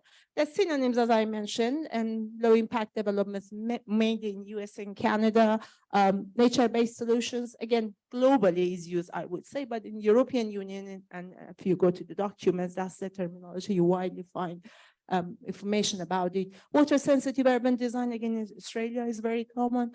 Sponge city concept initiated from China. Again, very interesting works have been done around that in China and wider communities. And ABC water I found in Singapore. It might not be the only thing, but that's what I have found. Can we go to the next one? So going back to the basics, I don't know, my assumption is that the whole room starts from scratch, from basics. And please forgive me if you already have got the background knowledge about it, but with the assumption is that that's the datum level.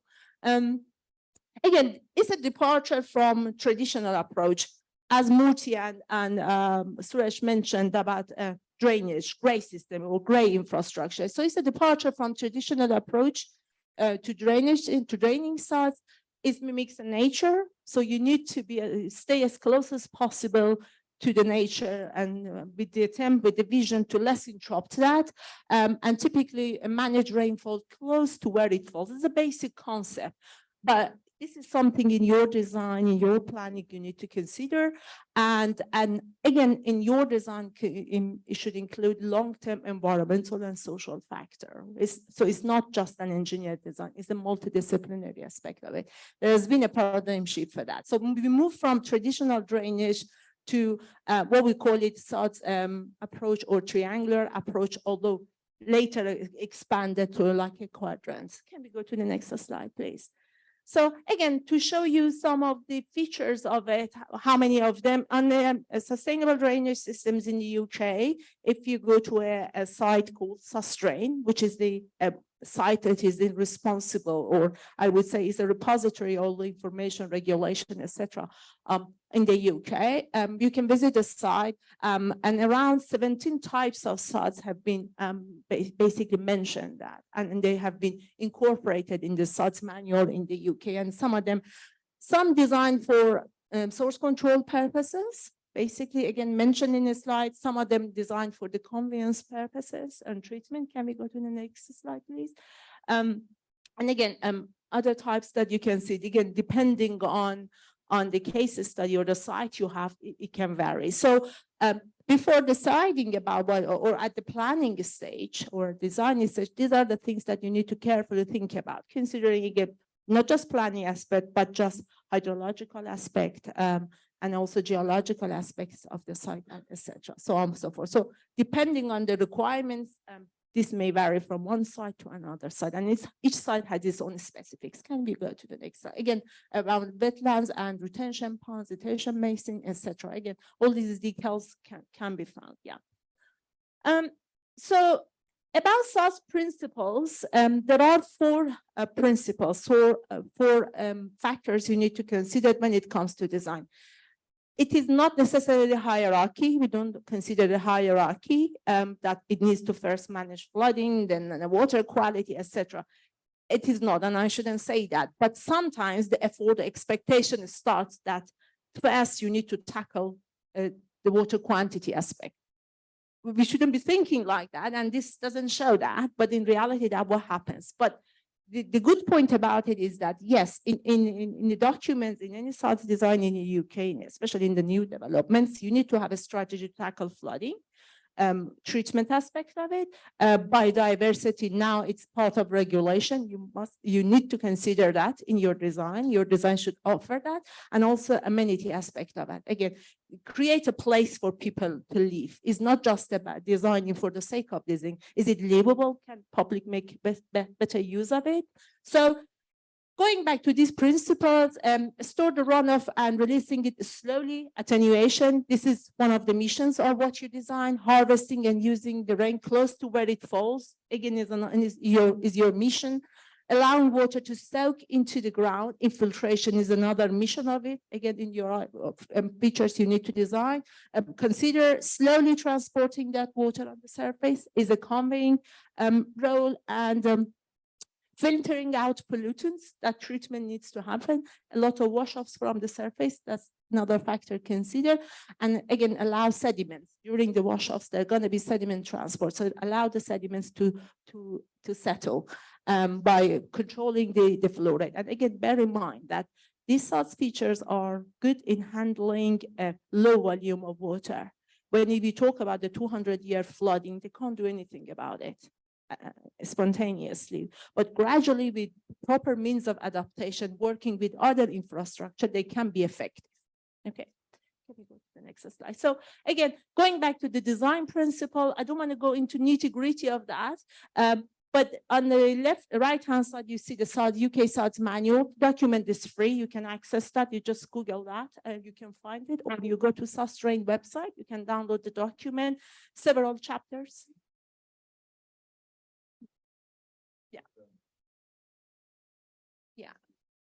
Yeah, you had put that, the link there. Yeah, so you can access the document.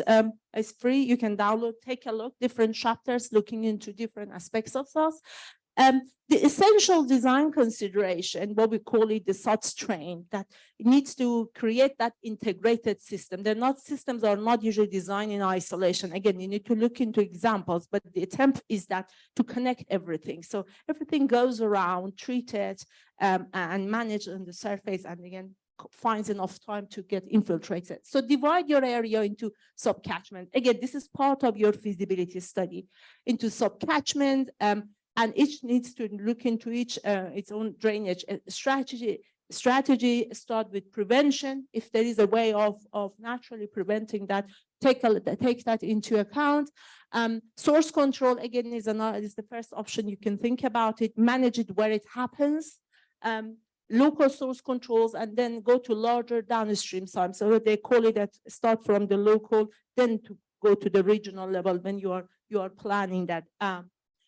And again, slowly convey the water if it's needed to somewhere else. Think about treatment before disposal and discharge. Is it possible to treat that on site? And think about always the excess rainfall. Again, they have all, like any other system, they have a design capacity. Think about extra water, where do they go?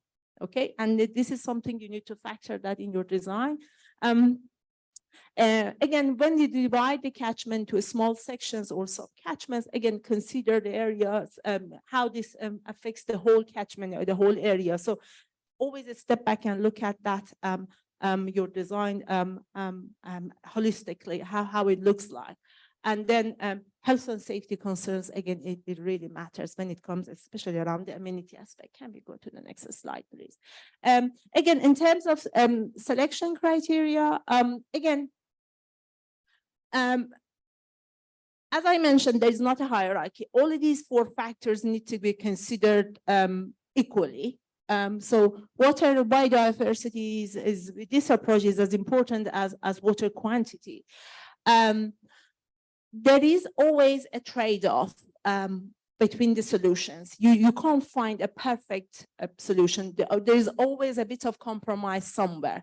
What is important is that as a designer, you be aware of where you are compromising this. And again, there's no correct answer for that. Selection and design of SuDs are multidisciplinary processes. Again, when Chris comes talk about the planning side of it, slightly zoom in, he can mention about it, but it's multidisciplinary. Again, as mentioned in the room, planners, or engineers, even social scientists, public health scientists, they all work together on this aspect. Biodiversity experts, for example, ecologists. Again, always consider factors influencing the final choice or final decision. That's why I'm saying that there's a decision-making process going on here.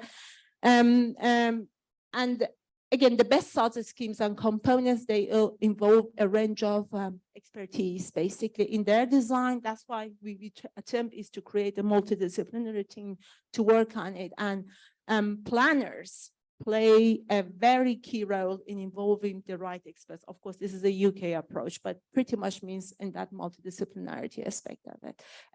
I'm not going to read the whole thing to you. I'm sure slides can be shared. You can take a look. But again, selection of individual components when you want to go into nitty-gritty of the design, again, what factors needs to be considered. Balaji touched on a few exercises that the students had done in Chennai. Can we go to the next slide? Again, and there's some questions you can ask yourself along the way. Some of them, I'm not going to read the entire thing. For example, what is the likely mix of impermeable and permeable surfaces? Or, for example, the question about how will land use on site create pollution of runoff and influence treatment requires for that. So again, you need to look at the right options. For example, if I'm designing the SuDS for, and let's say that goes along the road on a main road, very likely infiltration trenches are very good options that they create a wash off from the surfaces that contains, let's say, heavy metals or pollutants from the surface, and good options for treatment. And again, how could SuDS enhance biodiversity, for example, on site? So always think about several options. Can we go to the next slide? These are all design aspects of it. Construction, again, a number of key considerations, and then there is a handbook for the construction of SuDS, again, UK. These documents are free, you can find them. Again, around programming of that, pollution and sediment control, access and storage areas, the skills and understanding. Most of the time, competency of the people who are actually constructing on site is questionable. When something happened to me that I watched, observed, how quality of the construction can affect the future performance of the system. And this is something, again, one of those elephants in the room that is less attention has been paid to that. Again, erosion control, handover inspection and bills of quantity. These are all the consideration when it comes to construction stage. You may not get involved at this stage in your design, but it's good to be mindful about them. Can we go to the next slide? In terms of inspection, again, inspection during and after construction of such components. Again, it's important to just make sure they've been implemented as per the design, all the way from pre-excavation to final inspection. There is a process on the way that to make sure they are designed as per and they are fit for the purpose.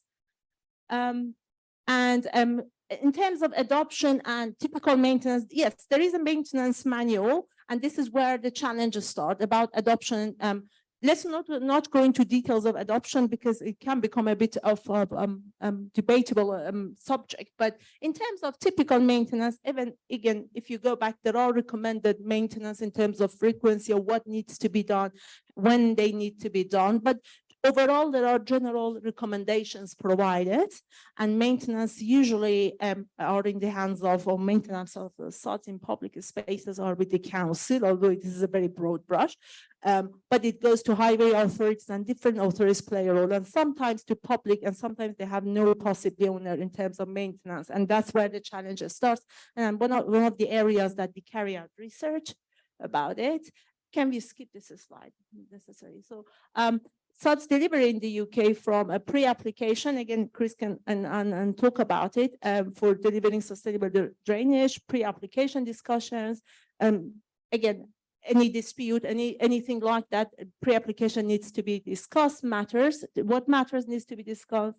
Again, consultations that needs to be made, and conditions and planning obligations. And the other non-statutory technical standards is runoff destination, flood risk outside development, etc., all the way to construction. Can we go to the next slide?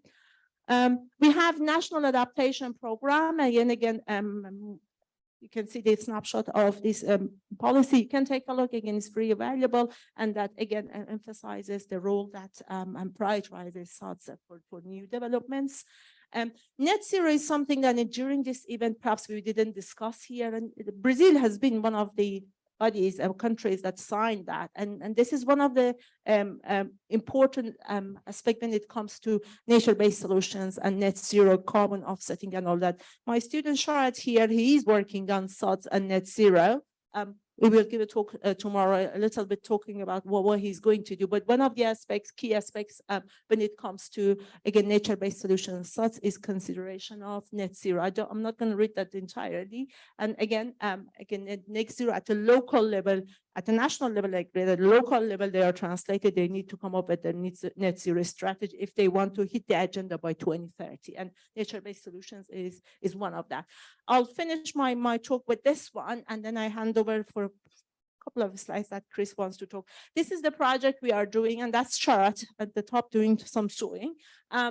That we are trying to, some pilot studies on the grasswell and infiltration trench that we're doing in hydraulics lab in the UK.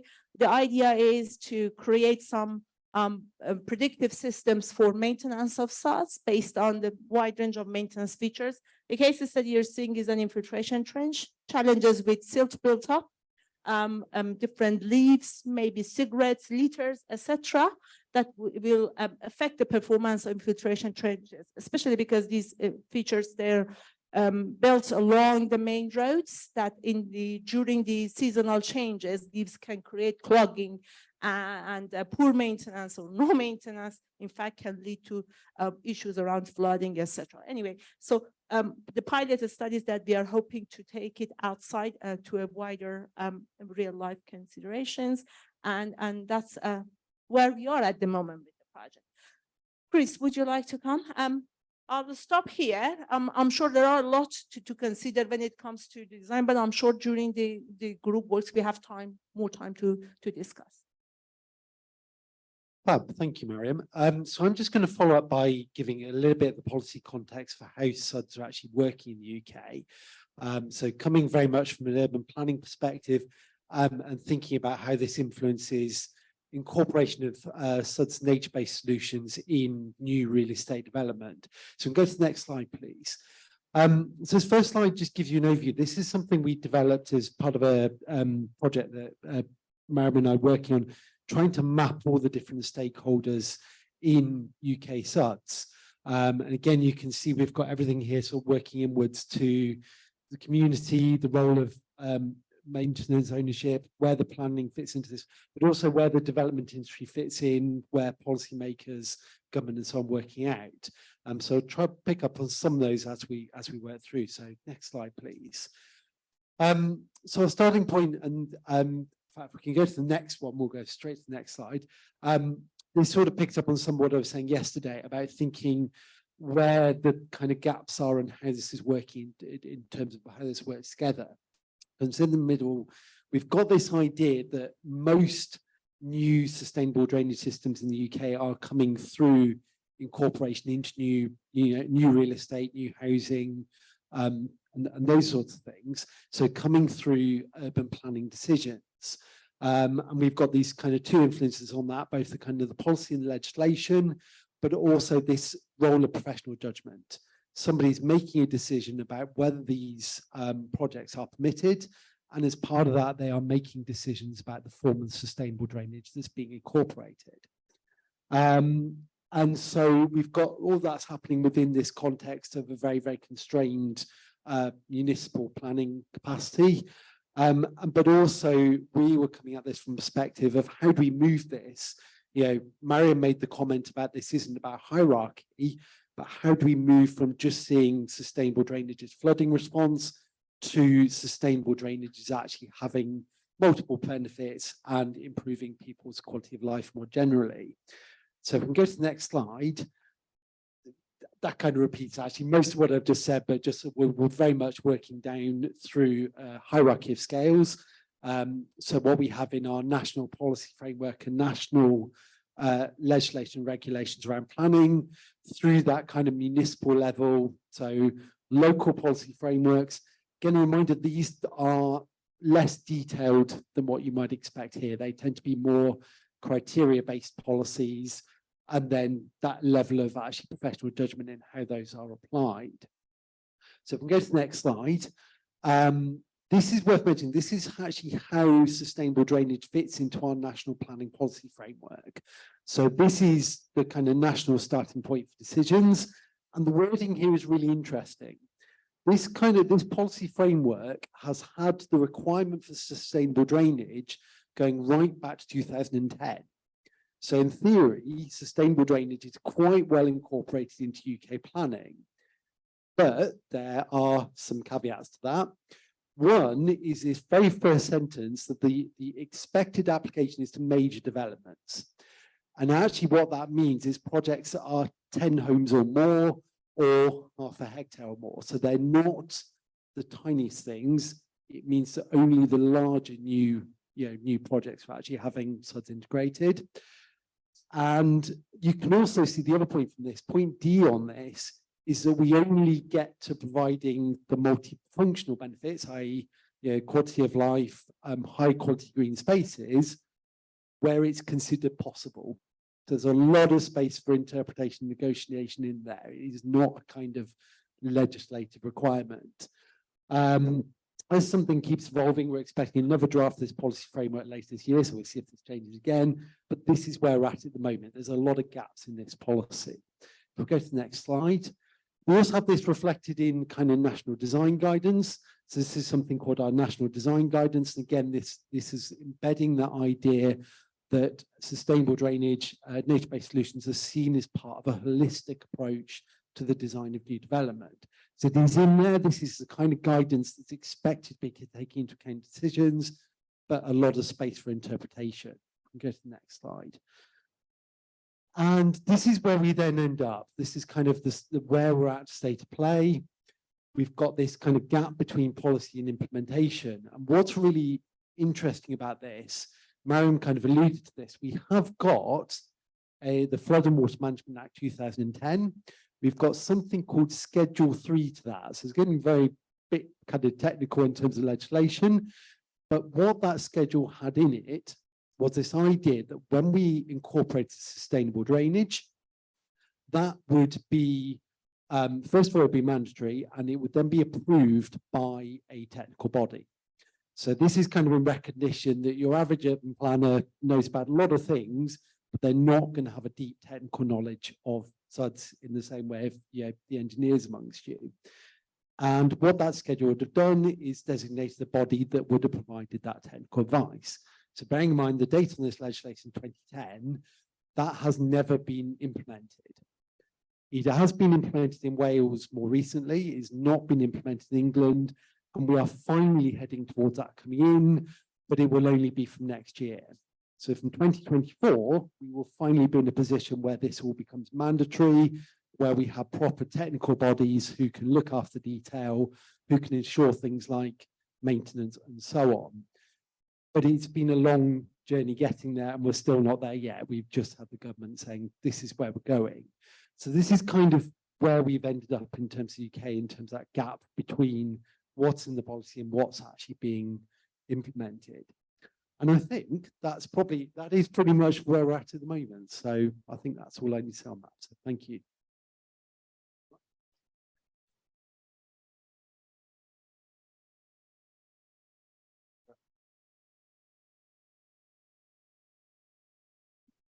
So, thank you very much. I think this is really a very well-connected complex of lectures.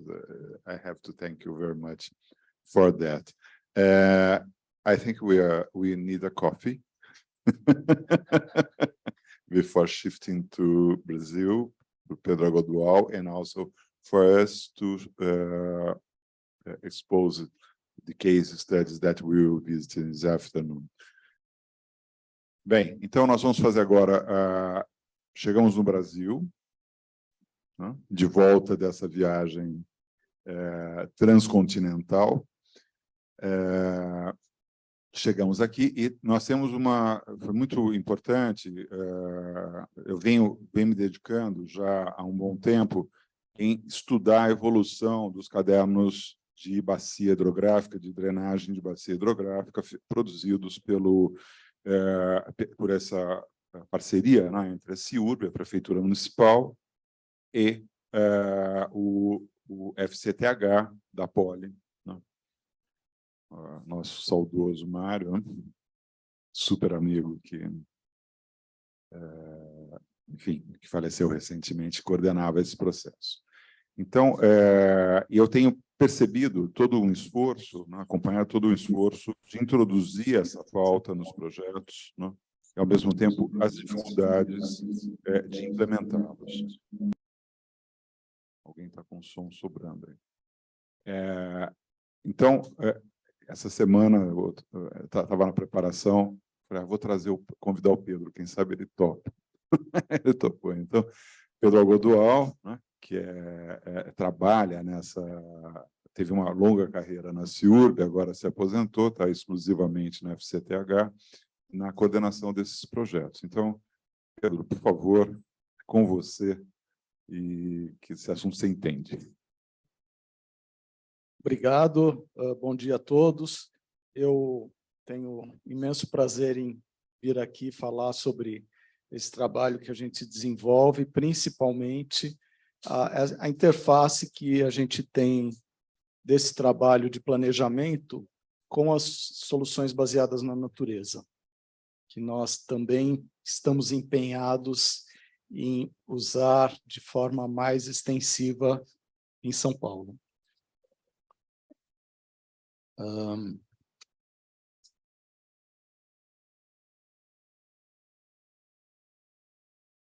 Tá, vamos.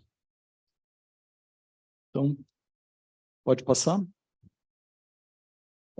O Plano Diretor de Drenagem de São Paulo, ele é composto por vários módulos, tanto de medidas não estruturais, manual de drenagem, e no módulo 2 a gente tem uma série de medidas que organizam um plano de obras de São Paulo, mas todos esses módulos eles são baseados nos cadernos de bacias hidrográficas, que, na verdade, a gente subdividiu o município em 50 áreas, 50 subbacias, que vão ser 50 cadernos. A gente já tem 17, mas a gente está pegando uma boa área do município. E daí a gente pode enfocar e detalhar as ações de controle de cheias. Tá? Esses são os cadernos. Então, o objetivo geral é fornecer os subsídios para o planejamento e, principalmente, compor com os outros planos setoriais da prefeitura, destacando o plano diretor do município. Então, a drenagem se compõe com os outros elementos do plano para gerar um planejamento integrado. Cada caderno tem alguns produtos principais, onde eu destaco um diagnóstico das cheias, o mapeamento, áreas críticas, as alternativas, onde a gente põe alternativas de soluções baseadas na natureza e soluções estruturais. Então, a gente tem soluções cinza e soluções verdes paralelamente. Tá? Então, a gente tem as medidas estruturais, que são essas, tanto verdes quanto cinzas, né? Então, a gente tem a caracterização no diagnóstico, depois a diretriz que é usada é sempre um período de retorno de 100 anos, porém, em 3 etapas de implantação. Então, isso vai sendo obtido paulatinamente nas etapas de implantação. Primeiro, as que dão um retorno, dão uma garantia para períodos de retornos mais baixos, e no final da 3ª etapa, nós obtemos uma segurança para uma chuva de período de retorno de 100 anos. Tá? Então, a gente tem vários tipos de soluções, tá? Tanto baseadas na natureza, quanto soluções estruturais. Tá? E o plano também contempla as medidas não estruturais, onde a gente destaca esse trabalho de convivência com as cheias. Então, a ideia é estabelecer uma área de restrição máxima, que seria a zona de passagem da cheia, que é essa mais central, onde não são permitidas construções, uma área de convivência com as cheias lateralmente e outra área sem restrição. Então, a gente vai evitar... A gente sabe que as obras hidráulicas não vão dar conta de todo o problema que a gente tem de enchente, então a gente sim tem que trabalhar em tornar essas áreas uma convivência mais segura com as cheias. O caderno, cada caderno ele gera mapas assim, onde a gente tem, esse é do Engabaú, a gente tem elencadas as principais intervenções para o controle de cheias, onde a gente tem, por exemplo, o parque linear. Esse daqui é um parque no canteiro central da 23 de maio, proposto, que tem uma função hidráulica, mas ele tem funções ambientais também. Outras soluções convencionais, reservatórios, o polder aqui na região da 25 de março. E aqui eu vou falar mais depois dessa praça de infiltração. Como eu falei, a gente já tem uma extensa área de cadernos, quer dizer, os cadernos publicados, eles cobrem uma extensa área do município, que é essa em amarelo. Estamos finalizando esses 2 aqui, que é o do Ipiranga e o do Cordeiro, e temos vários em elaboração, que a gente até já tem conversado com a população, com as outras entidades, para integrar as ações. Então, quais são os desafios de você fazer um sistema de controle de cheias com soluções baseadas na natureza? Tá? Para explicar isso, eu dividi aqui em intervenções baseadas na natureza localizadas, que são os parques lineares, lagoas de retenção, várzea construída. Todos esses eles têm uma capacidade de armazenamento equivalente às soluções estruturais de reservatórios. Então, eles podem ser usados como soluções alternativas aos reservatórios. E a gente tem medidas distribuídas que são largamente conhecidas, aqui até os outros expositores apresentaram: jardim de chuva, trincheira drenante, telhado verde, depressões verdes. Qual é a dificuldade que a gente tem? As intervenções localizadas, elas exigem área. Então, a gente tem uma bacia como a do Anhangabaú. Como fazer um parque linear na 9 de julho, por exemplo? Então, a dificuldade que a gente tem é com a obtenção de área, ou por desapropriação, por remoção de famílias que invadiram o fundo de vale, etc. As medidas distribuídas, eu vejo muita gente tem a ilusão: não, eu vou fazer meia dúzia de jardim de chuva e eu vou controlar a cheia. Não, a gente tem que fazer o impacto disso numa bacia, ele só realmente proporciona um abatimento do pico de cheia significativo se você faz em larga escala na bacia ou faz associado a outras medidas. Então, realmente, a gente vê muito por aí o pessoal criticando obras hidráulicas, falando: não, por que a gente não faz essas medidas distribuídas? Porque elas, por si só, elas precisariam de uma grande extensão, um grande número uma grande área tratada com medidas desse tipo, para a gente obter realmente um abatimento nas cheias. Tá? Os cadernos tiveram 3 publicações. Já nos primeiros cadernos de 2016, a gente adotou um procedimento de apresentar uma solução, uma alternativa de solução mais estrutural, mais cinza, e uma alternativa com retenções em áreas como parques lineares e lagoas, que é a alternativa 2.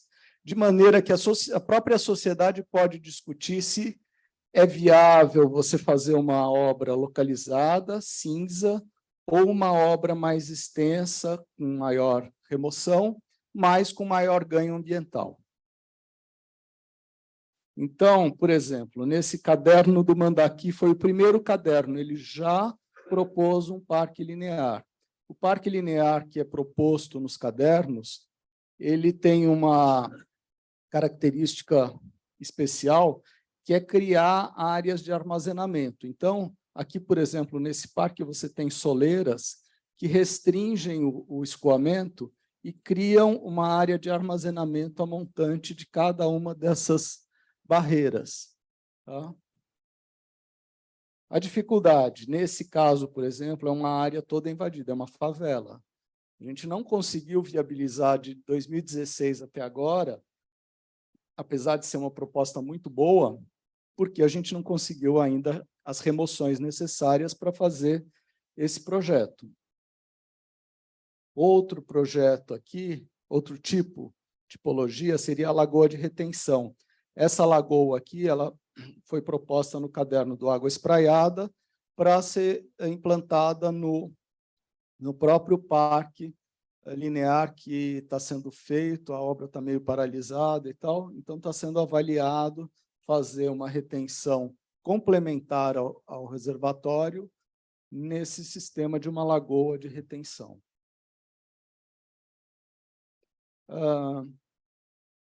Outra proposta seria criar uma várzea construída ou uma wetland. Já nesse caderno do Cabuçu de Baixo, esse daqui até foi um trabalho do professor Barros,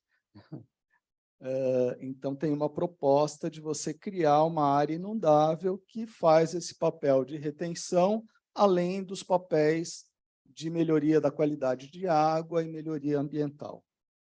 Tá? Na segunda publicação dos cadernos, a gente teve, por exemplo, Uberaba, a gente incluiu algumas propostas de abertura de galerias. O córrego Uberaba ele passa limpinho, que a gente já teve até um evento da Sabesp mostrando que a água dele está limpa, mas ele passa subterrâneo em várias regiões, inclusive esse daqui é o Parque das Bicicletas. Então, a proposta aqui é de abrir o córrego e fazer uma integração com o Parque das Bicicletas, para as pessoas verem de novo o córrego Uberaba, que está inteiramente subterrâneo. Tá? E os cadernos, nessa segunda publicação, também incluíram esse trabalho aqui, que menciona as medidas de controle na fonte, essas medidas distribuídas, onde a gente tem os telhados de chuva, deixa eu pôr meus óculos.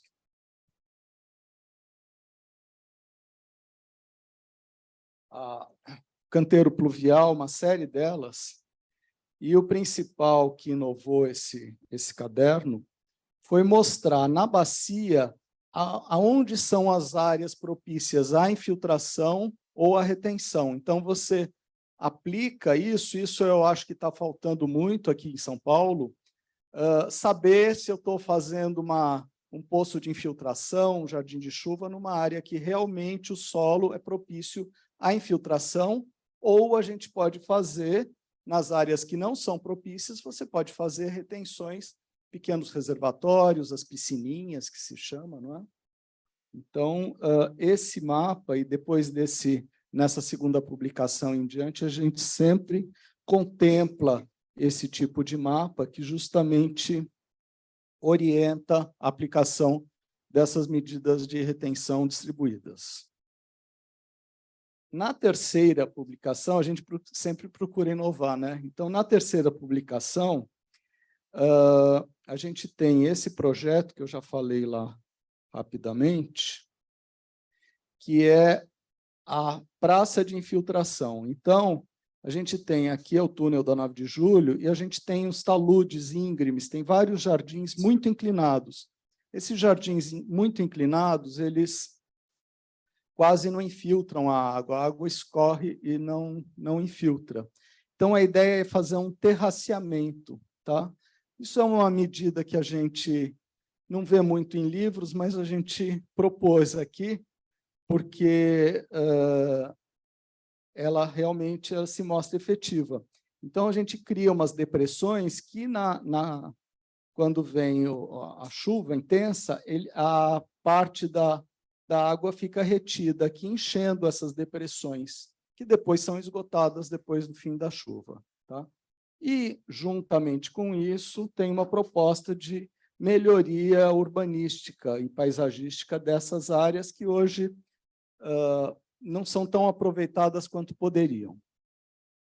Então, aqui a gente pode ver, tem muita tecnologia por trás, então a gente usou jardins de chuva, que é montante, biovaleta, depois tem esse terraceamento nos taludes, tá?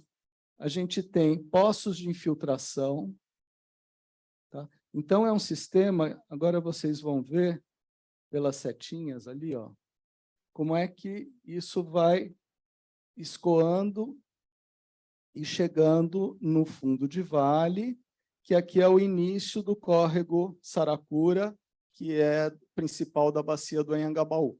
Tá? Então, a gente tem uma série de medidas.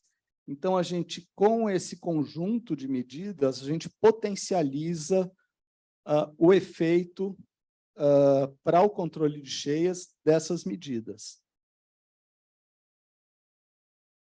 E eu gostaria até de ter tenho a satisfação de dizer que a Prefeitura acabou de publicar o edital de contratação desse projeto. Então, esse projeto, se Deus quiser, vai virar realidade, sim. Então, olha, aqui mais umas imagens. Então, hoje, você tem essa característica e ficaria assim. Tá?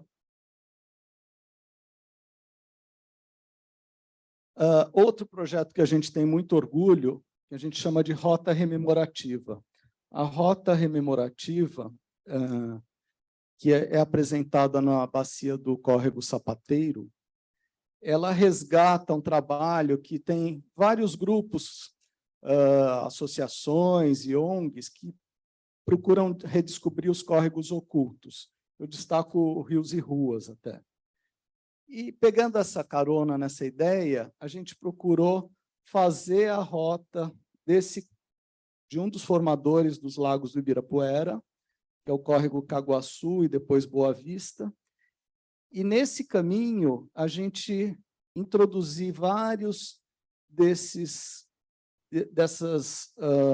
medidas de controle de cheias distribuídas, né, que eu falei inicialmente, além de algumas aberturas para que o pessoal possa trilhar esse caminho e redescobrir o córrego que hoje está completamente subterrâneo, né?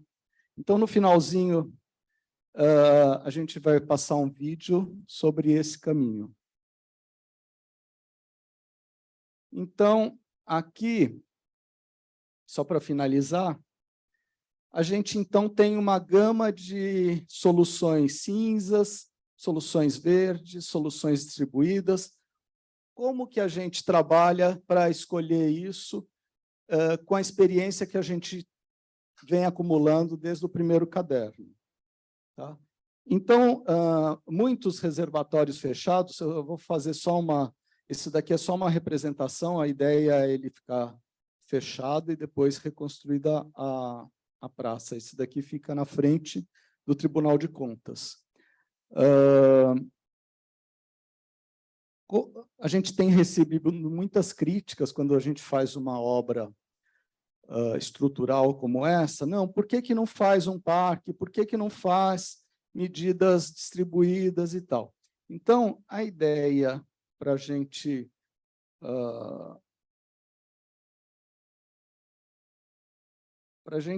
até consolidar a solução é fazer uma consulta pública. A gente fez, 2 meses atrás, a primeira consulta pública dos cadernos, onde a gente discute com a população, com as entidades e com os órgãos que têm atuação na área.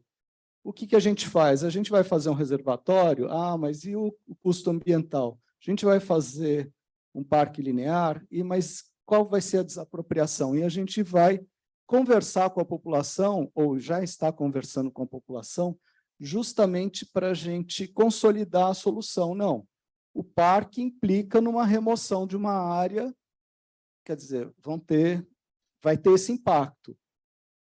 O reservatório vai ter outro tipo de impacto, que ele não vai ter o ganho ambiental que a solução verde introduz, não é? Introduz na bacia. As soluções distribuídas, a gente precisa fazer integrando com outras secretarias e outros órgãos, porque não é uma medida de uma secretaria só. A gente tem medidas adotadas pelas subprefeituras, medidas que são adotadas pela legislação de uso e ocupação do solo, e uma série de coisas. Então, isso precisa ser integrado e, principalmente, planejado para que isso realmente tenha efetividade. E outra linha que a gente está procurando no caderno que está em elaboração são as propostas compostas. Não são propostas puro sangue, como essa aqui, ela é só uma solução baseada na natureza. A gente associa aspectos de obras hidráulicas com soluções baseadas na natureza. A gente está trabalhando agora num projeto no Jardim Pantanal que vai muito nessa linha. A gente precisa fazer um polder precisa de bombas, precisa de uma estrutura hidráulica. Mas o reservatório vai ser uma grande lagoa. Então, você associa as duas coisas. Você tem o ganho ambiental da lagoa, como ela vai proporcionar um ganho ambiental de qualidade de vida, mas você precisa ter uma estrutura hidráulica por trás, um dimensionamento e tal. Então, essa ideia da proposta composta é uma coisa que surgiu aqui, que vocês veem que também tem soluções que são, por exemplo, jardim de chuva, que são mais baseadas na natureza, e tem pequenos reservatórios, tem galeria reservatório aqui no canteiro central. Então, tem as duas coisas, tá? Então, é uma linha que a gente considera que vai viabilizar muitos projetos, sem a ideia de que ele tem que ser puro sangue. Não era isso, agora eu queria que ele passasse o filminho da rota rememorativa. Eu espero que vocês gostem. Muito obrigado.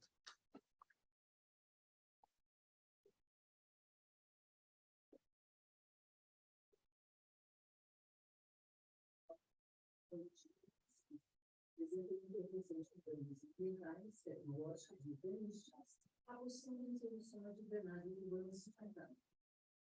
Novas soluções que pensam em gestão de maneira ambientalmente integrada são vitais para a redução de inundações e revitalização da bacia hidrográfica do Sapateiro. A rota rememorativa é uma inovação proposta neste caderno, criando o percurso acompanhando intervenções integradas ao longo do corpo do Sapateiro e seus afluentes, para permitir a redescoberta dos fios ocultos da cidade. A rota começa na Praça Arquimedes da Silva, onde podemos presenciar as águas do lençol freático emergindo nas sarjetas. Ali, a intervenção paisagística inclui um pequeno lago, que irá representar a nascente do córrego Paraguaçu, um dos afluentes da bacia. Caminhando pela rua Coronel Arthur Godoy, acompanhamos o curso do córrego, que passa ao fundo do fundo dos montes. Ao longo das ruas Morgados Mateus, Álvaro e Doutor Astolfo de Araújo, foram propostas várias soluções de drenagem sustentável com a possibilidade de visualizar as águas fluindo no solo, que é a abertura de um trecho do córrego.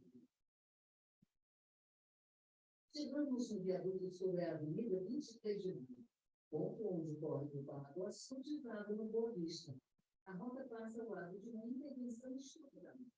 Um reservatório subterrâneo a ser implantado sobre a praça do Obelisco para o controle das inundações que atingem o jardim. No local também é proposto um conjunto de jardins de chuva que remetem a uma antiga base do córrego.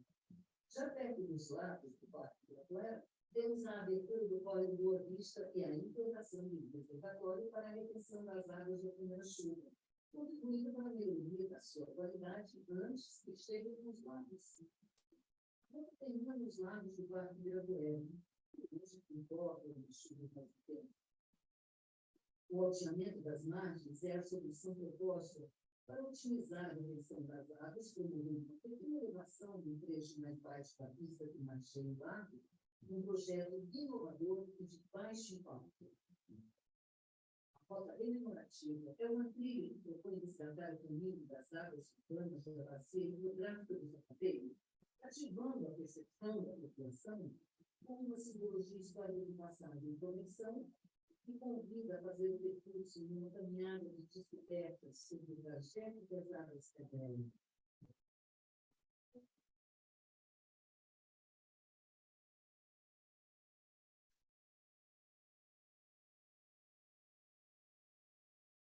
Bem, eu queria agradecer ao Pedro, né? É bom trazer essas informações novas, né, de projetos mais recentes. A gente tem visto essa evolução dos projetos, mas também a grande dificuldade de implantação. Então, acho que isso se relaciona, essa dificuldade, o Pedro falou, mas isso não ficou, talvez não fique tão claro, né?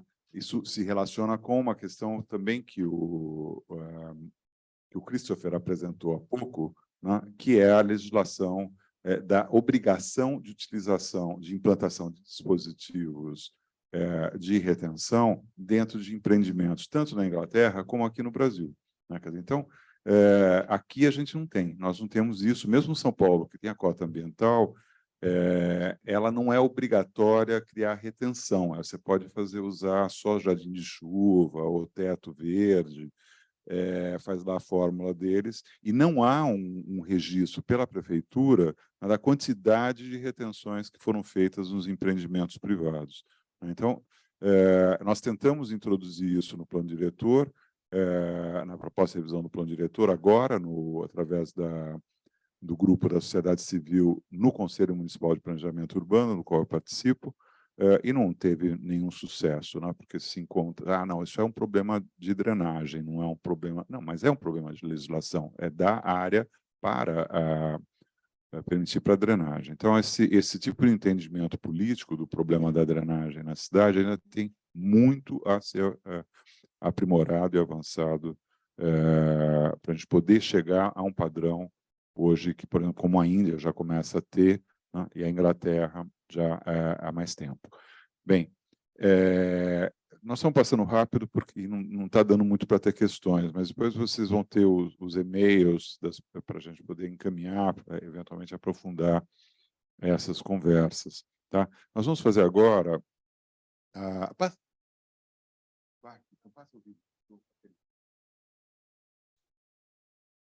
Os 3 casos, né, o Ivan, que é nosso parceiro do projeto, ele fez um vídeo muito bonito.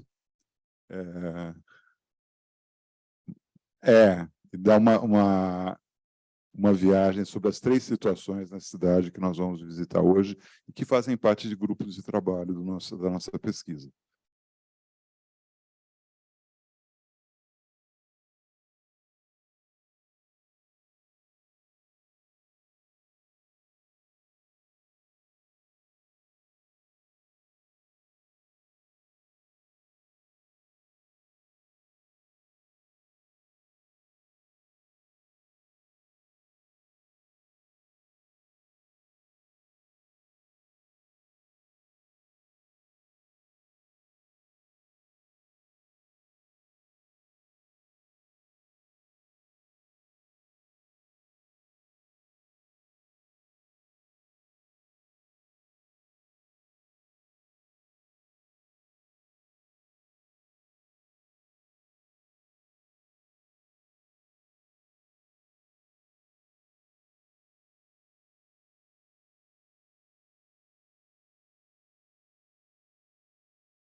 Podem ver o padrão de urbanização, de ocupação, né, de calçadas. E debaixo, esse é o rio principal, que é o Lajeado, e tem um afluente que passa, totalmente canalizado por sobre essa área, né, que é onde vocês irão visitar hoje. Esse é do Morumbi Paraisópolis, né, que combina uma área bastante verde, né, de Cidade Jardim, e outra de comunidade de favela, uma das maiores de São Paulo. Nós vamos chegar lá.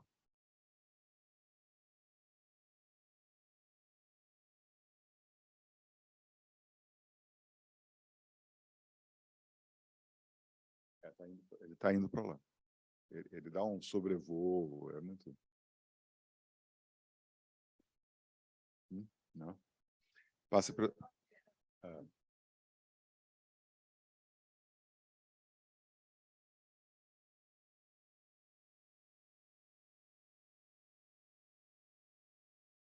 já o Morumbi. Já estamos atravessando, não, Butantã indo para o Morumbi. Olha o shopping de Cidade Jardim, né? A elevatória, já é Rio Pinheiros.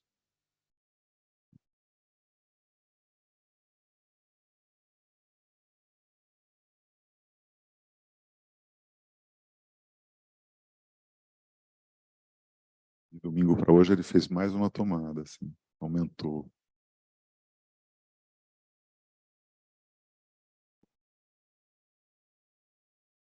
O Real Parque. Já é complexo Morumbi, né? Isso é uma parte verticalizada. É o parque, né? É uma... Aí começa o nosso...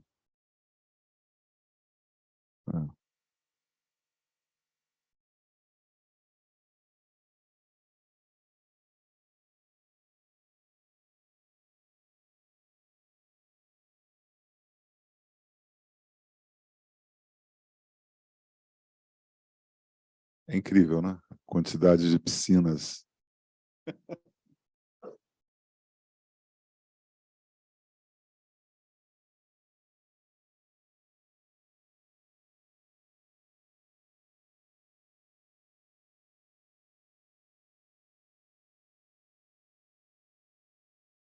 Já tem, é só usar como reservatório, né?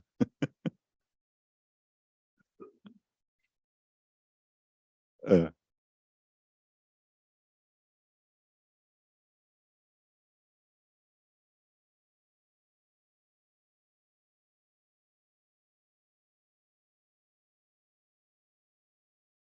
É.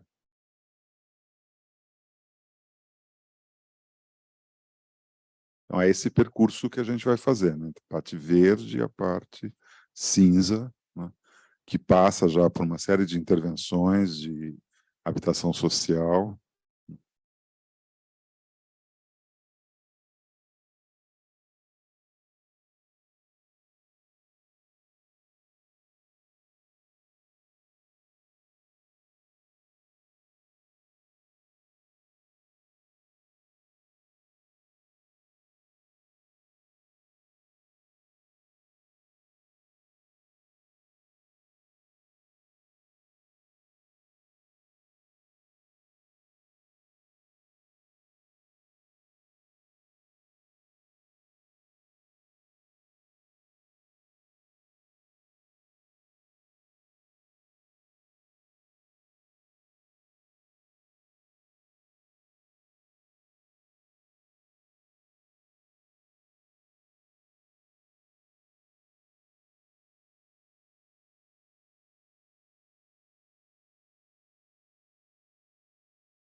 E aí o Perus, né, que é o terceiro grupo.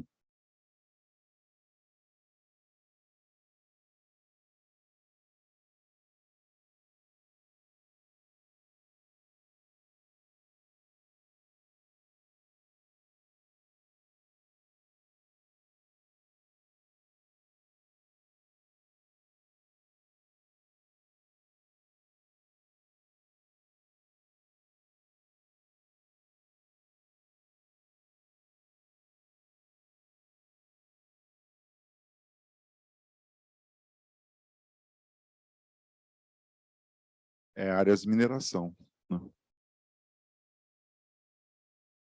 Vocês veem que Perus tem menos 3Ds, né, feitos. Conforme se afasta da região central, esses trabalhos de fazer os 3Ds do Google Earth desaparecem, né? Então a gente fica só com uma coisa chapada, né? Lá vocês vão ver como é mais movimentado esse solo, né?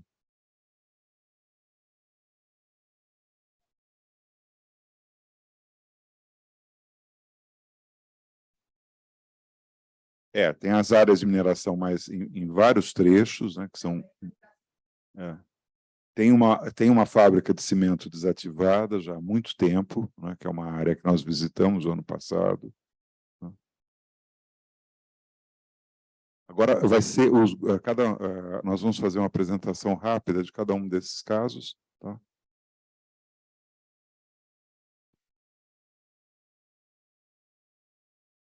Muito bom, né? Parabéns, o Ivan caprichou, né, gente? É? Ele está assistindo? Foi ótimo.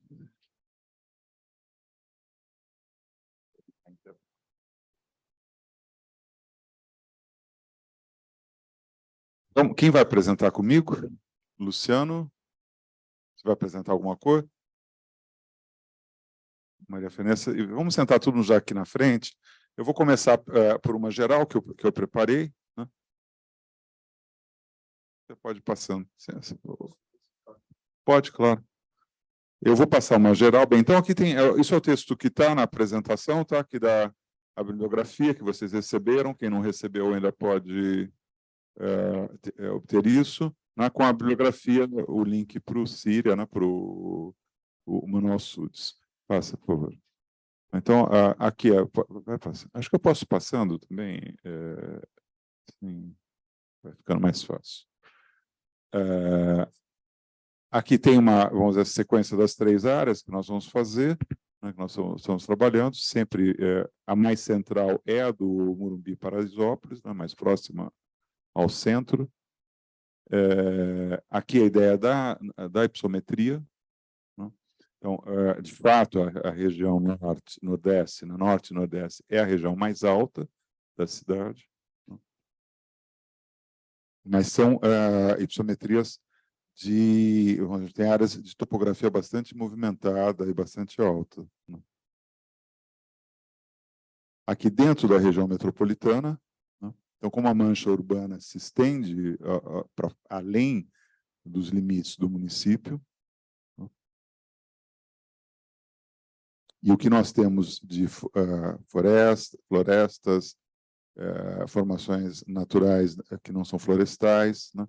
Fazendas, áreas rurais e áreas abertas que são não vegetadas, né? E as áreas de intervenção. Então, elas estão na borda do município, mas elas estão exatamente próximo à transição do município e não na área central. Isso é uma opção do nosso projeto. Aqui, quanto mais amarelo, mais vulnerável, né? Very high, não, está ao contrário. Aqui ele fez o contrário à representação, Angélica, né? E o vermelho é menos vulnerável, ou seja, a questão social fica muito clara, né, na nossa cidade. Esse material está no link que nós passamos, eu acho que era bom vocês fazerem download, né, que deu QR Code. Questão também de rendimentos, né, quanto mais azul, mais alto, o azul escuro acima de 20 salários mínimos, né, e é interessante, então, esse contraste da região do Morumbi, né, entre o nível de renda de Paraisópolis e da região do Morumbi, né?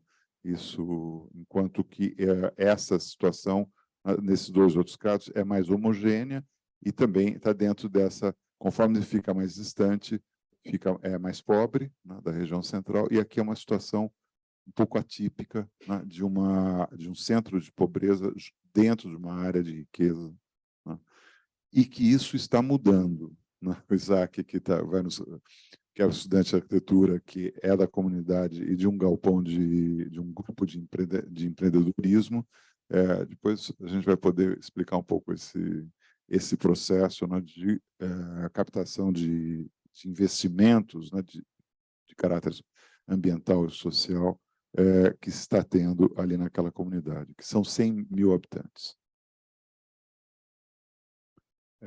Aqui a gente vê o oposto agora, né? Quer dizer, a altíssima densidade e a baixa densidade, né? Isso também ocorrendo nas outras áreas, com mais densidade. Aqui também é porque tem áreas desocupadas, né? Então, nós estamos com acima de 400, a gente estimou o ano passado como algo próximo de 100 habitantes por hectare, e aqui com menos de 72, tem outro levantamento que diz que é menos de 25 habitantes por hectare no Morumbi. Lado a lado, né? Que é a rede de transporte, né? Essa área é muito bem servida de trens, né? Aqui é um pouco mais complicado, depende mais de ônibus, né? E aqui tem 2 serviços de trem e há um corredor de ônibus rápido, né? Ligando as estações, ainda não implantado. Não. A oferta de empregos, né, como vocês veem, que ela ainda é concentrada nessa região central, né, descendo aqui para Pinheiros, e alguma coisa no ABC, fora do município. A região ainda de origem industrial, principal centro de industrialização de São Paulo. Os estrangeiros chegaram, nossos convidados, pelo aeroporto que fica aqui.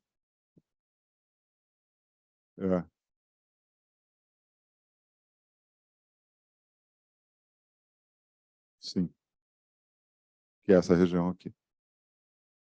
Que é o deslocamento, vamos dizer, o que seria o centro financeiro da cidade, do centro da cidade para Paulista, e atualmente desceu para essa região. Movimento ao longo aí de cerca de 70 anos, né?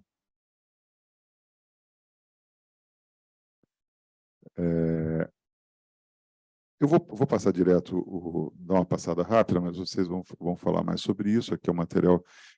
Isso aqui eu introduzi, né? Isso aqui, em setembro do ano passado, essa região de visita, né? O córrego estava ainda sem intervenção, e a favela do Torresmo, que ficaria na área de um parque linear, né, a ser construído na área de proteção permanente desse córrego. E aqui a intervenção que começou a ser feita em janeiro, né, de um projeto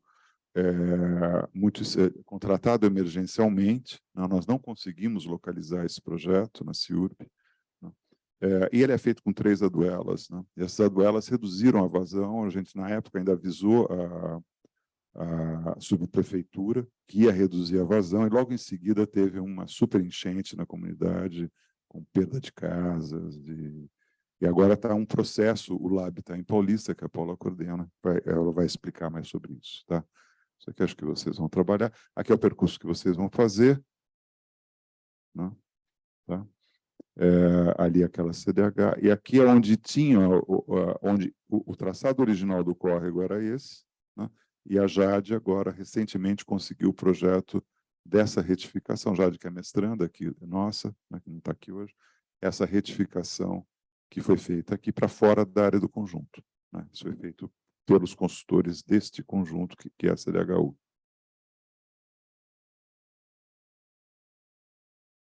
Isso vai estar disponível para vocês, tá? Para leitura. Tá? O Ivan produziu isso, que é uma coisa vai ser muito útil, acho que é legal vocês conferirem na visita, que é a largura das calçadas distribuídas no mapa. Tá? Isso para pensar a questão a possibilidade de colocar trincheiras de infiltração, jardins de chuva, né? Ela é interessante a gente ter exatamente essas larguras no mapa. No percurso vocês vão poder conferir isso ou complementar essas informações.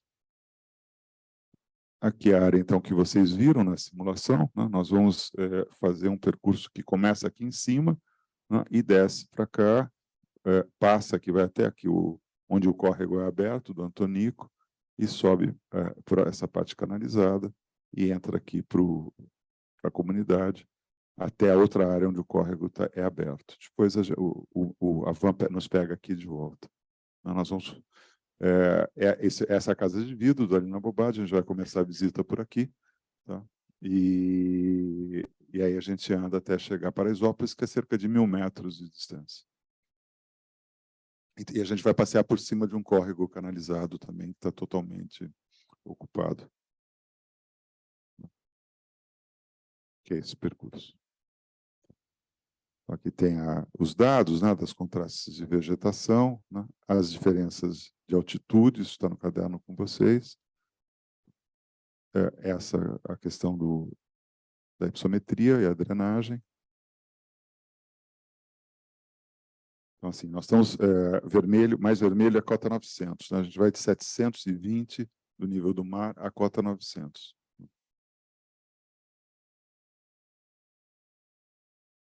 A área, a vegetação, que tipo a época da construção.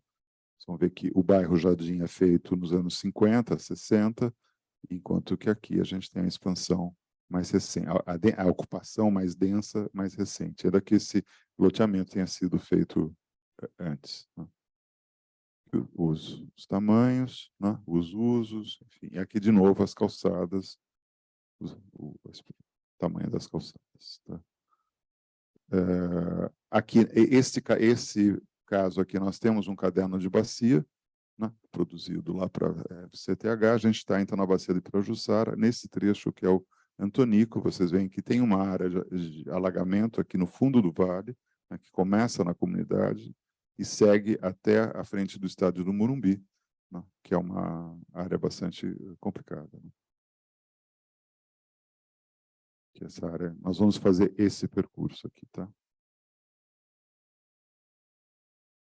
E o percurso, esses são o que está proposto no caderno. Tem tem um parque linear na parte que está aberta, tem outro parque linear sem reservação a ser feito aqui, que está sendo implantado agora, né? Eu ouvi falar que é um projeto bastante interessante, né? Tem esses 3 reservatórios, né? Propostos também primeira etapa, segunda etapa, terceira etapa. E a gente vai pensar aqui o que a gente consegue, que nós podemos distribuir dispositivos aqui. E aí, Perúcio, vou passar rápido aqui, nós vamos descer lá, vocês vão lá descer no Quilombaque, né, que é o movimento de quilombolas, que são ainda antigas ocupações de afrodescendentes, né, mas feitas para a comunidade, para os jovens, né, o pessoal jovem que retoma essa memória, né, dos quilombos como forma de resistência. Eles vão receber vocês lá, acho que vai ser bem bacana. Eu tive lá recentemente, interessante, vai passar por um CEL, que é um centro de educacional unificado, que tem atividades, tem escolas, tem teatro, cultura. Nós não vamos entrar, mas vão passar pela frente e vão depois fazer um percurso daqui a pouco para ter a situação das áreas de alagamento. Esse trabalho foi feito pelos estudantes, alguns acho que estão aqui da turma, não sei se estão aqui ainda. Vocês que fizeram. Então vocês vão explicar agora melhor. E aqui é o percurso, então, que nós propusemos, né, que é de sair chegar no Quilombaque, sair, subir, atravessar e aqui para essa região, tá? Vocês vão ter tem uma área bastante. Nós somos próximo da região, no começo da região montanhosa, né?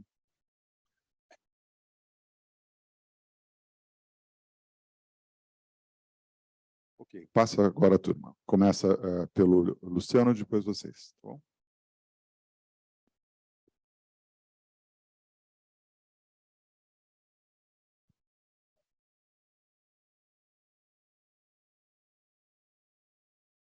Som?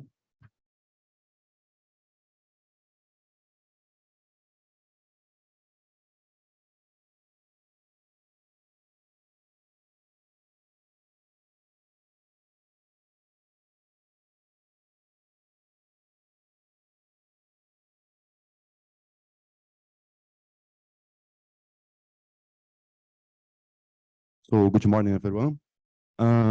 This presentation discusses the case study. Só desligar o microfone aqui da tradutora.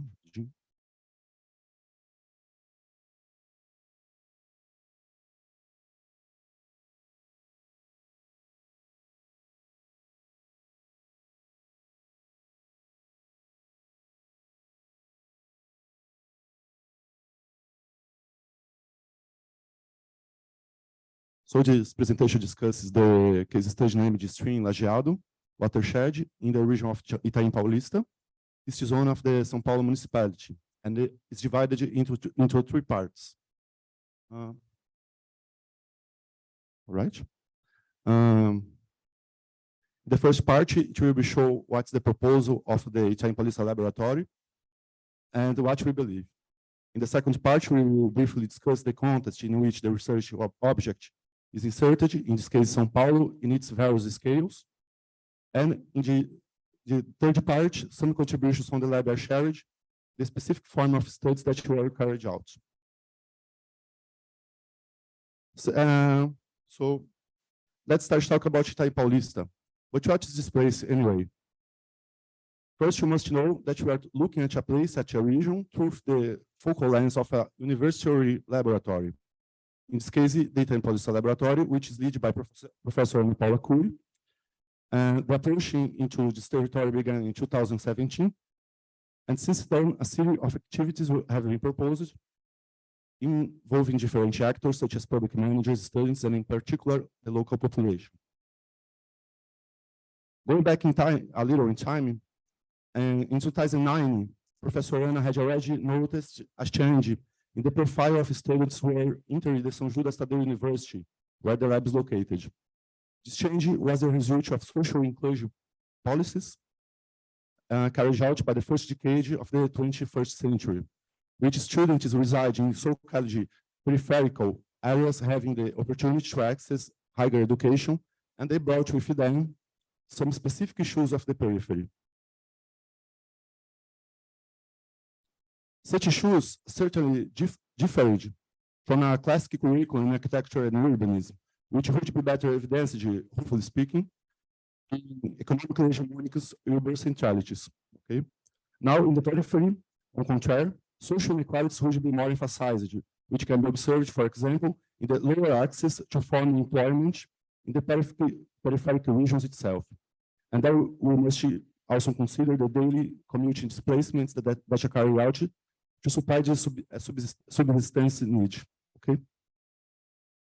Despite the complexity of these problems, we understand that there is, in this condition, a unique opportunity for the creation of a new ontological model of city, making the periphery and the process that take place there as precepts of a new way to think urbanism, which should be an alternative to the hegemonic model as it includes the perception of social environmental vulnerability itself. A problem that is clearly evident in Itaim Paulista when extreme rainfall occurs, which has become more recurrent due to climate change. Thus, acting under the label of real age laboratories, the Itaim Paulista Lab conducts its activities which are focused on the possibility of breaking the cycle of perception of the actors involved in traditional public decision making, which has proven to be relatively inefficient in face of the challenges imposed. On the other hand, it seeks to provide new instruments for urban resilience, contributing to the sustainable development goals of the United Nations, in particular regarding to the sustainable management of water and sanitation, the search for a safe, resilient, and sustainable habitat, and in favor of taking consistent actions to face climate change. So this is the second part. In order to better understand Itaim Paulista, let's just consider some brief notions about São Paulo, Saint Paul. Okay, the first village to be established on the Paulista highland, and which marked the beginning of Portuguese colonization in this region, as well as the long process of systematic domination of the native peoples, indigenous peoples. Okay, the initial name of the village, São Paulo of Piratininga Fields, is illustrative of this double condition in which this process of domination of the territory takes place. São Paulo carries a book in one hand and a sword in the other. Likewise, two social groups subjugated the indigenous populations, either through the violent use of force or through similar agreements or alliances. The military arm of the Portuguese Empire, formed by the Bandeirantes, and the religious arms of the Roman Catholic Church, constituted by the Jesuits. The indigenous word Piratininga, on the other hand, can be translated as land of dried fish, okay? And refers to the characteristic of the bottom valley areas of the Tietê River and its tributaries, which become floodplains in times of rain, leaving some fish behind when the water level drops, which ending up drying in the sun. Unlike São Paulo, a word that seeks to discipline the territory and through the use of force and the imposition of a law, the word Piratininga designates the natural condition of the place due to the oscillating movement of the waters over a cycle of time.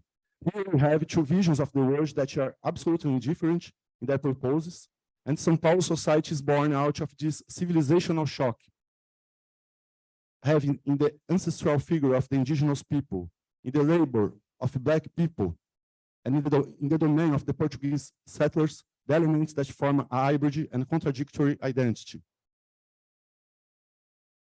On the scale of the state of São Paulo, the structuring will be constituted from natural elements, in particular, the vertebral hydrography of Tietê, all right, River, and the border of the Paranapanema River on south and Rio Grande on north, both tributaries of Rio Paraná on west. These natural elements are superimposed on others, artificial ones, with emphasis on the railroad network, as well as some of the main cities that punctuate the intersections of this hydrography and regional infrastructures.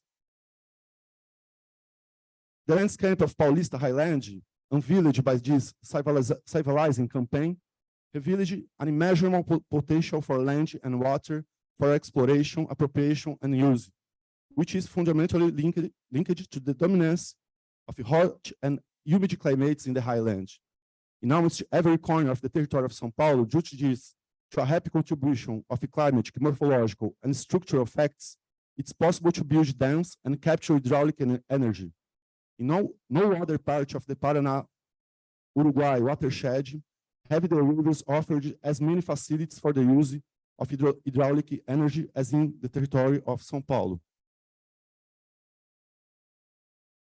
In São Paulo, between 1924 and 1945, The privileged configuration of the site made possible an unprecedented urban growth, which was propitiated by so-called Serra system, which constitutes by the damming of some tributaries of the Tietê River,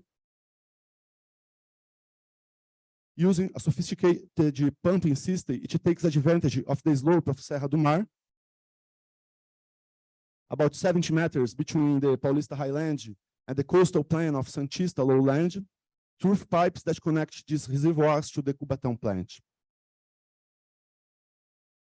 The result of this spatial configuration, which an urban area of São Paulo, the large lakes of Guarapiranga and Billings reservoirs seem to have their proportions justified one by other.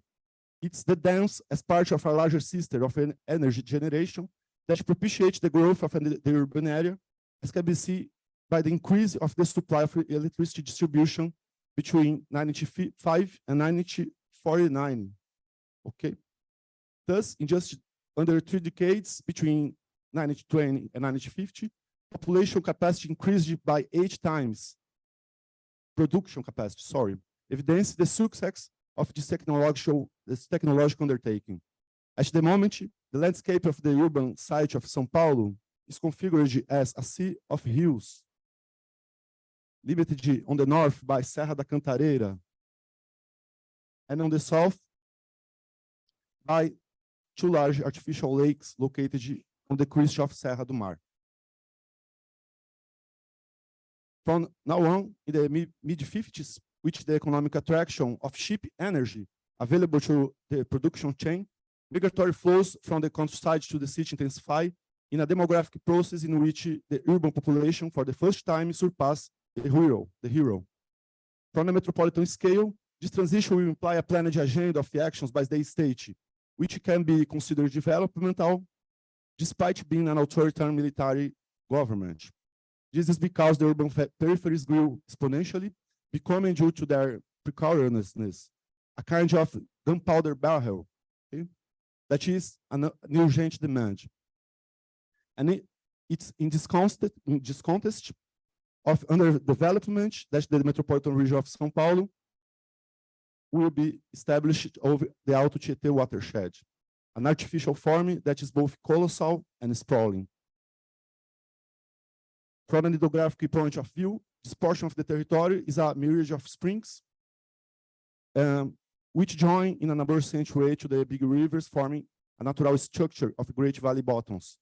From an urban planning perspective, these valley bottoms are also metropolitan structure axes, since they contain the main roads and railway infrastructure. However, in general, as Professor Renato said, what characterizes the metropolitan regions of São Paulo is the contrast between opportunities and vulnerabilities, resulting in high levels of social inequality. For who goes to Lajeado today will do this path for a centrality, a hegemonic centrality, to a vulnerability area, okay? So the third part, it's from this framework that we enter our area of analysis, the stream Lajeado watershed, and Torresmo Islam tracking, okay? Torresmo Islam is a location that has functioned as a gateway to this region. Next, we will show some of the current studies that the Itaim Lab has been developing, but now of them there are others ongoing, right? Resume the urban insertion of our object. At the municipal level, this watershed intersects 2 administrative political boundaries, the municipalities of São Paulo, Ferraz de Vasconcelos, and on an intra-urban scale, 3 sub-prefectures, Guaianazes upstream, Itaim Paulista in the middle, and São Miguel Paulista downstream of the basin. Basically, the Lajeado watershed is a large slope of hills, about 7 kilometers long, and its outfall is the floodplains of the Tietê River, considered a strategic area of environmental preservation according to state legislation. And here it's already possible to notice a problem of cartographic insufficiency, okay? Since there is no official georeferenced information available regarding the design of blocks, lots, and buildings for the municipality of Ferraz de Vasconcelos.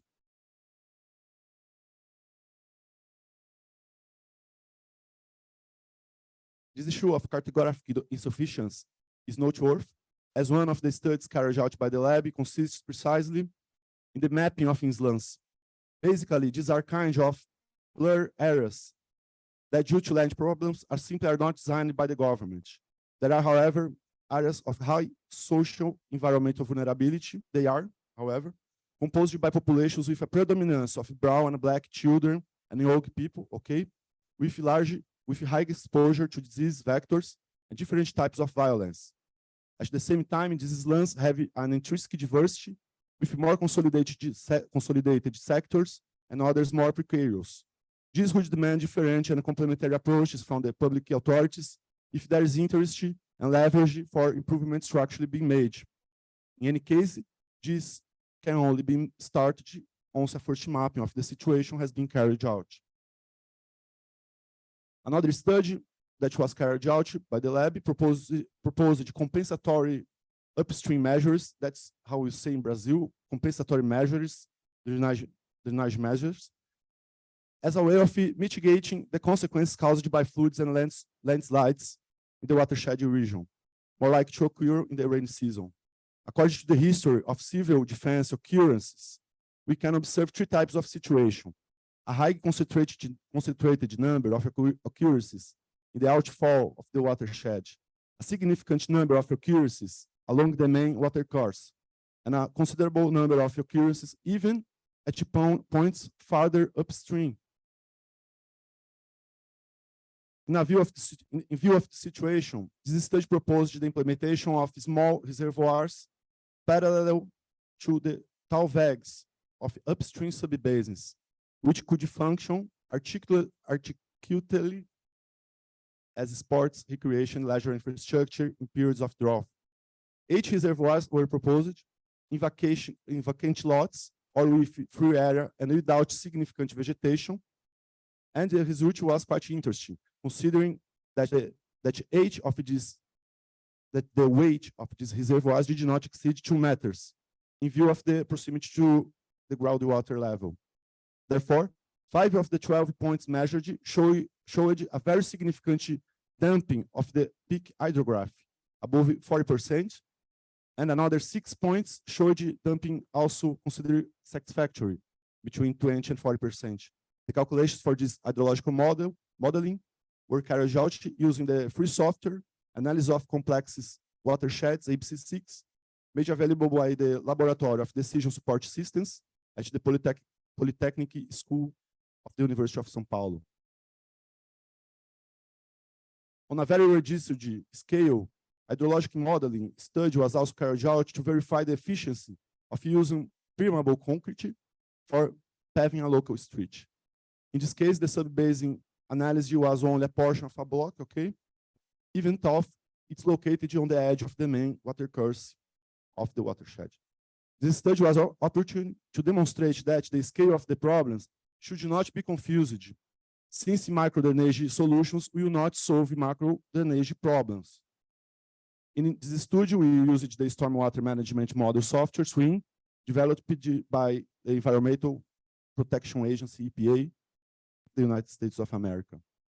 This is the last study that we will be showing, and consists, as Professor Renato has already showed, also of the analysis and critical follow-up of the emergency construction that were carried out by the government between 2022 and 2023 this year. These are interventions that are justified by being mapped as areas of geological risk, thus eliminating the need for bidding. Okay? In the case of Lajeado, what we observe in loco is a complete dysfunctionality and inadequacy for what should be an engineering work, which a precast component being used in a self-supporting manner, with no type of structure based on the ground. So little between the pieces among themselves. These components also have a series of holes, believe it or not, which will cause side leaks when extreme rainfall occurs. We view this intervention with great concern. After all, according to the words of indigenous activist Ailton Krenak, the book Ideas for Postponing the End of the World, a humanity that does not recognize that the river that is in a coma is also our grandfather, runs the risk of not responding satisfactorily to the contemporary challenges who are placed in the scenario in question. Therefore, despite this very unfavorable situation, somehow we must consider nature-based solutions to mitigate the known environmental problems that affect the region, thus proposing measures that adapt our city to a socially fairer and environmentally safer life. Thank you very much for your attention. Okay.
Good morning, everyone. Good morning, everyone. My name is Maria Fernanda, and we are students in the 4th year of Architecture and Urbanism at the Mackenzie Presbiteriana University. Today, we're going to present Perus, which is the case study of the 3rd workshop group.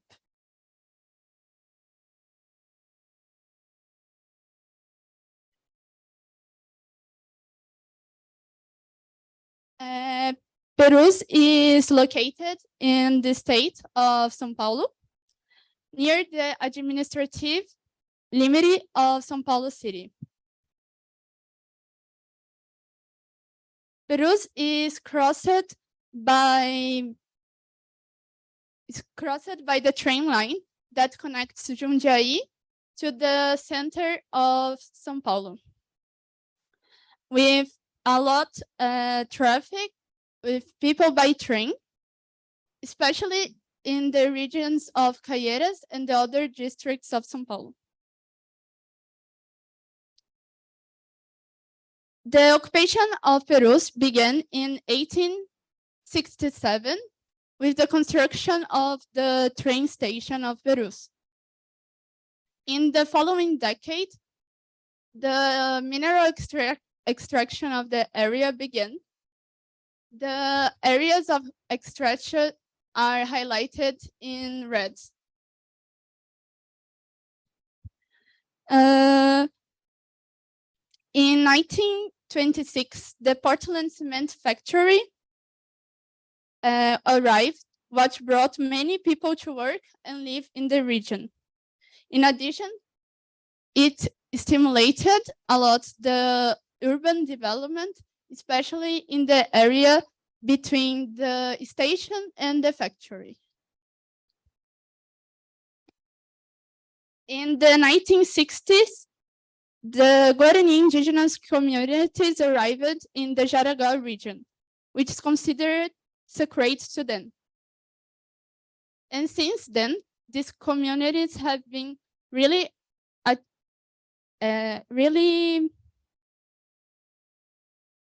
present in the fight for the environmental preservation of the territory. Between 1962 and 1969, a group of factory workers went on strike, claiming better working conditions. This is considered the longest strike of the history of the country, and its supporters became known as queixadas. In the 1970s, one of the worst moments of the military dictatorship in Brazil, the military kidnapped, tortured, and killed people who were against the military regime. and many of their bodies were buried in Peru, and their bones were only found more than 20 years later here. At the end of the 1970s, the Bandeirantes landfills was implemented in Peru. In the same period, major infrastructure works were carried out, such as the Bandeirantes Highway and the Rodoanel.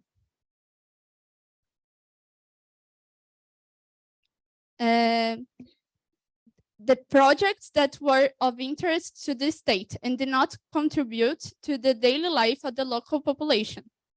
It is clear that Peru has always suffered from government interests, violences, and negligence, which is strongly evidenced by the vulnerabilities and precariousness of the territory nowadays.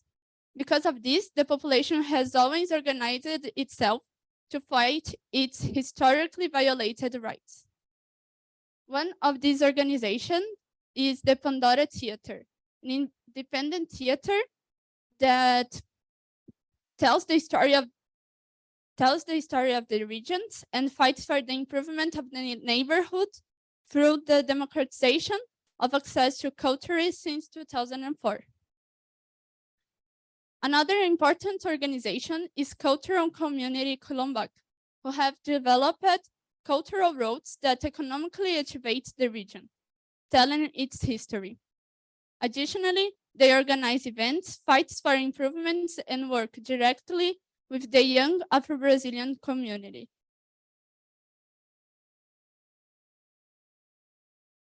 Well, from these diagrams, it's possible for us to see how the occupation started near the train and the factory. The train station is within a logic of transformation of the territory that aims to meet industrialization as a possibility of articulation and flow of production from the factory. And fundamentally, the establishment of the railway infrastructure took place along the floodplain and areas of the streams due to the flood or topography that allow its implementation. Moreover, it can be seen that the population increased a lot between 1947 and 1988. And in recent years, the occupation has expanded mainly in the most peripheral areas of Peru, which are also the most vulnerable and densely populated areas. In orange, we highlighted the areas where the large infrastructures that act as barriers are located. We can also observe that how there was depredation of the green areas in the region due to the increase of the occupation and urbanization. The territory has barriers that are found in different ways in the study area, and which each one manages to influence the place in different ways. While some manage to separate spaces from each other, others limit the urban expansion of a part of the region. The first is characterized by the segregation aspect, such as the railway, which divides the city in half and makes it difficult for a part of the city to access the only health unit in the region. Another is the limiting aspect, such as the Bandeirantes Avenue, which limits the urban expansion of the corner of the humble and promotes areas with poor quality of urbanism in the edges. And the last aspect is the protective, like the void next to the Anhanguera Park and the Bandeirantes Avenue. It prevents invasion and depredation in green conservation areas. So here we talk about the ditches. The physical ditches that are those elements that are apart from the landscape being incorporated into the memory and daily life of the inhabitants of Peru. These ditches often mean obstacles in the territory, both in terms of geomorphology and landscape built and destroyed by man, as well as impeding the development of the place in other aspects. Most of the ditches were made to the mineral extraction. Here we highlighted some of the most important and significant barriers in the region, such as the Rodoanel, Bandeirantes Avenue, Ribeirão Perus, the ditches, and the railroad.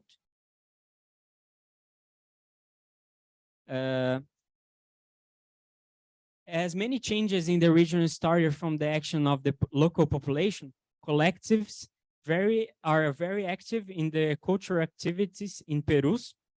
And we can also see important places for cultural development, such as CEL, the Pandora Theater, and the Padre Anchieta Library. Here we can see the overlapping of the three themes, like the ditches, the barriers, and the agents of resistance. There are 4 extensive green areas around the urban occupation of Perus. To the west is the Anhanguera Park, and to the south is the Jaraguá State Park. To the east is the Cantareira Park, and to the north is Caieiras Eco Park. From the hydrography map, it's possible to see that the main water course is the Ribeirão Perus, which originates from the Tietê River basin and flows into the Juqueri stream. The territory is composed of an essential topography, and with the expansion of the urbanized region, marginalized populations ended up occupying the hillside areas. Such occupation generates situations of geological risk and areas that can suffer from landslides. Furthermore, the occupation extends to the limit of the stream, where there is no room for the flooding in the floodplain of the watercourses, causing flooding in the lower regions of the territory, such as the ones close to the station. Floods generate material losses for the residents, compromise mobility, and put people at risk, and is the most emerging problem raised by the population.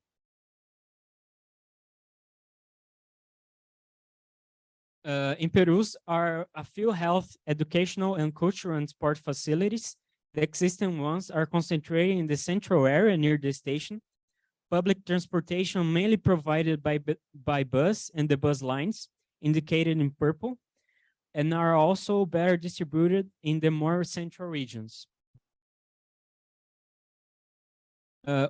We can see how the central area is much more supplied with a variety of uses, and as the areas move away from the centrality, low standard residential use predominates. In addition, we are able to see the lack of information about the most vulnerable area in the region, Recanto dos Humildes, or Corner of the Humble, which is characterized by being a slum area. This map shows how the areas where low standard residents predominate are overlapping with the areas of greater demographic density. We can also see how areas with greater variability of uses have lower population density.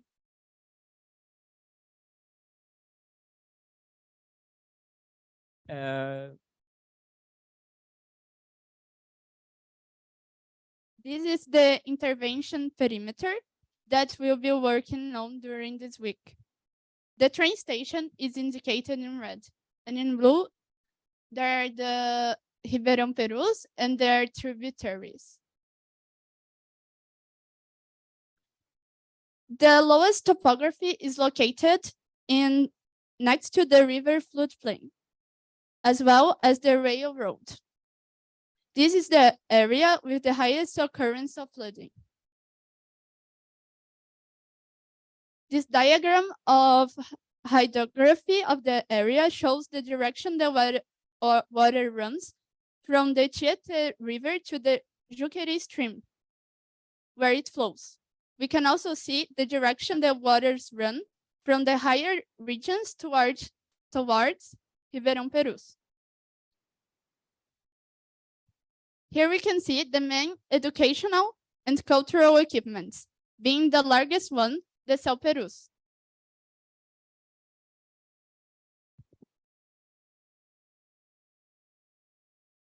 The buildings in the area are mostly 2 to 3 floors and have both residential and commercial use. Some of the streets are gated and have security system. As we approach the area near the stream, we can see that there are many houses in floodable areas. These houses are in a very precarious situation. To sum up, it was identified that one of the main challenges of the intervention area is to mitigate flooding in an area of dense consolidated occupation, work in an integrated way the historical, economical, social, and environmental aspects of the territory. Thank you.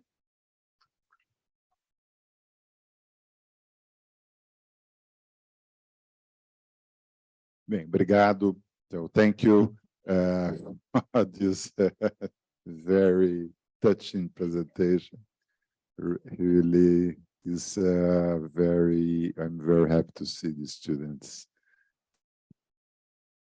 starting like that. Training, it's really good.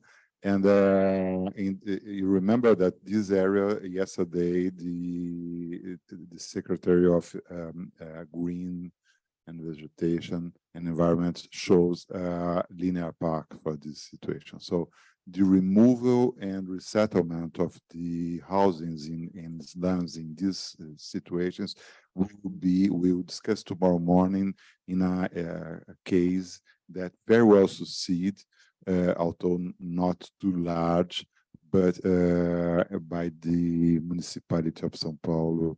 So Renata Corradini will show the project and also the project of the linear park. So it's just a small one, but we are trying to do that.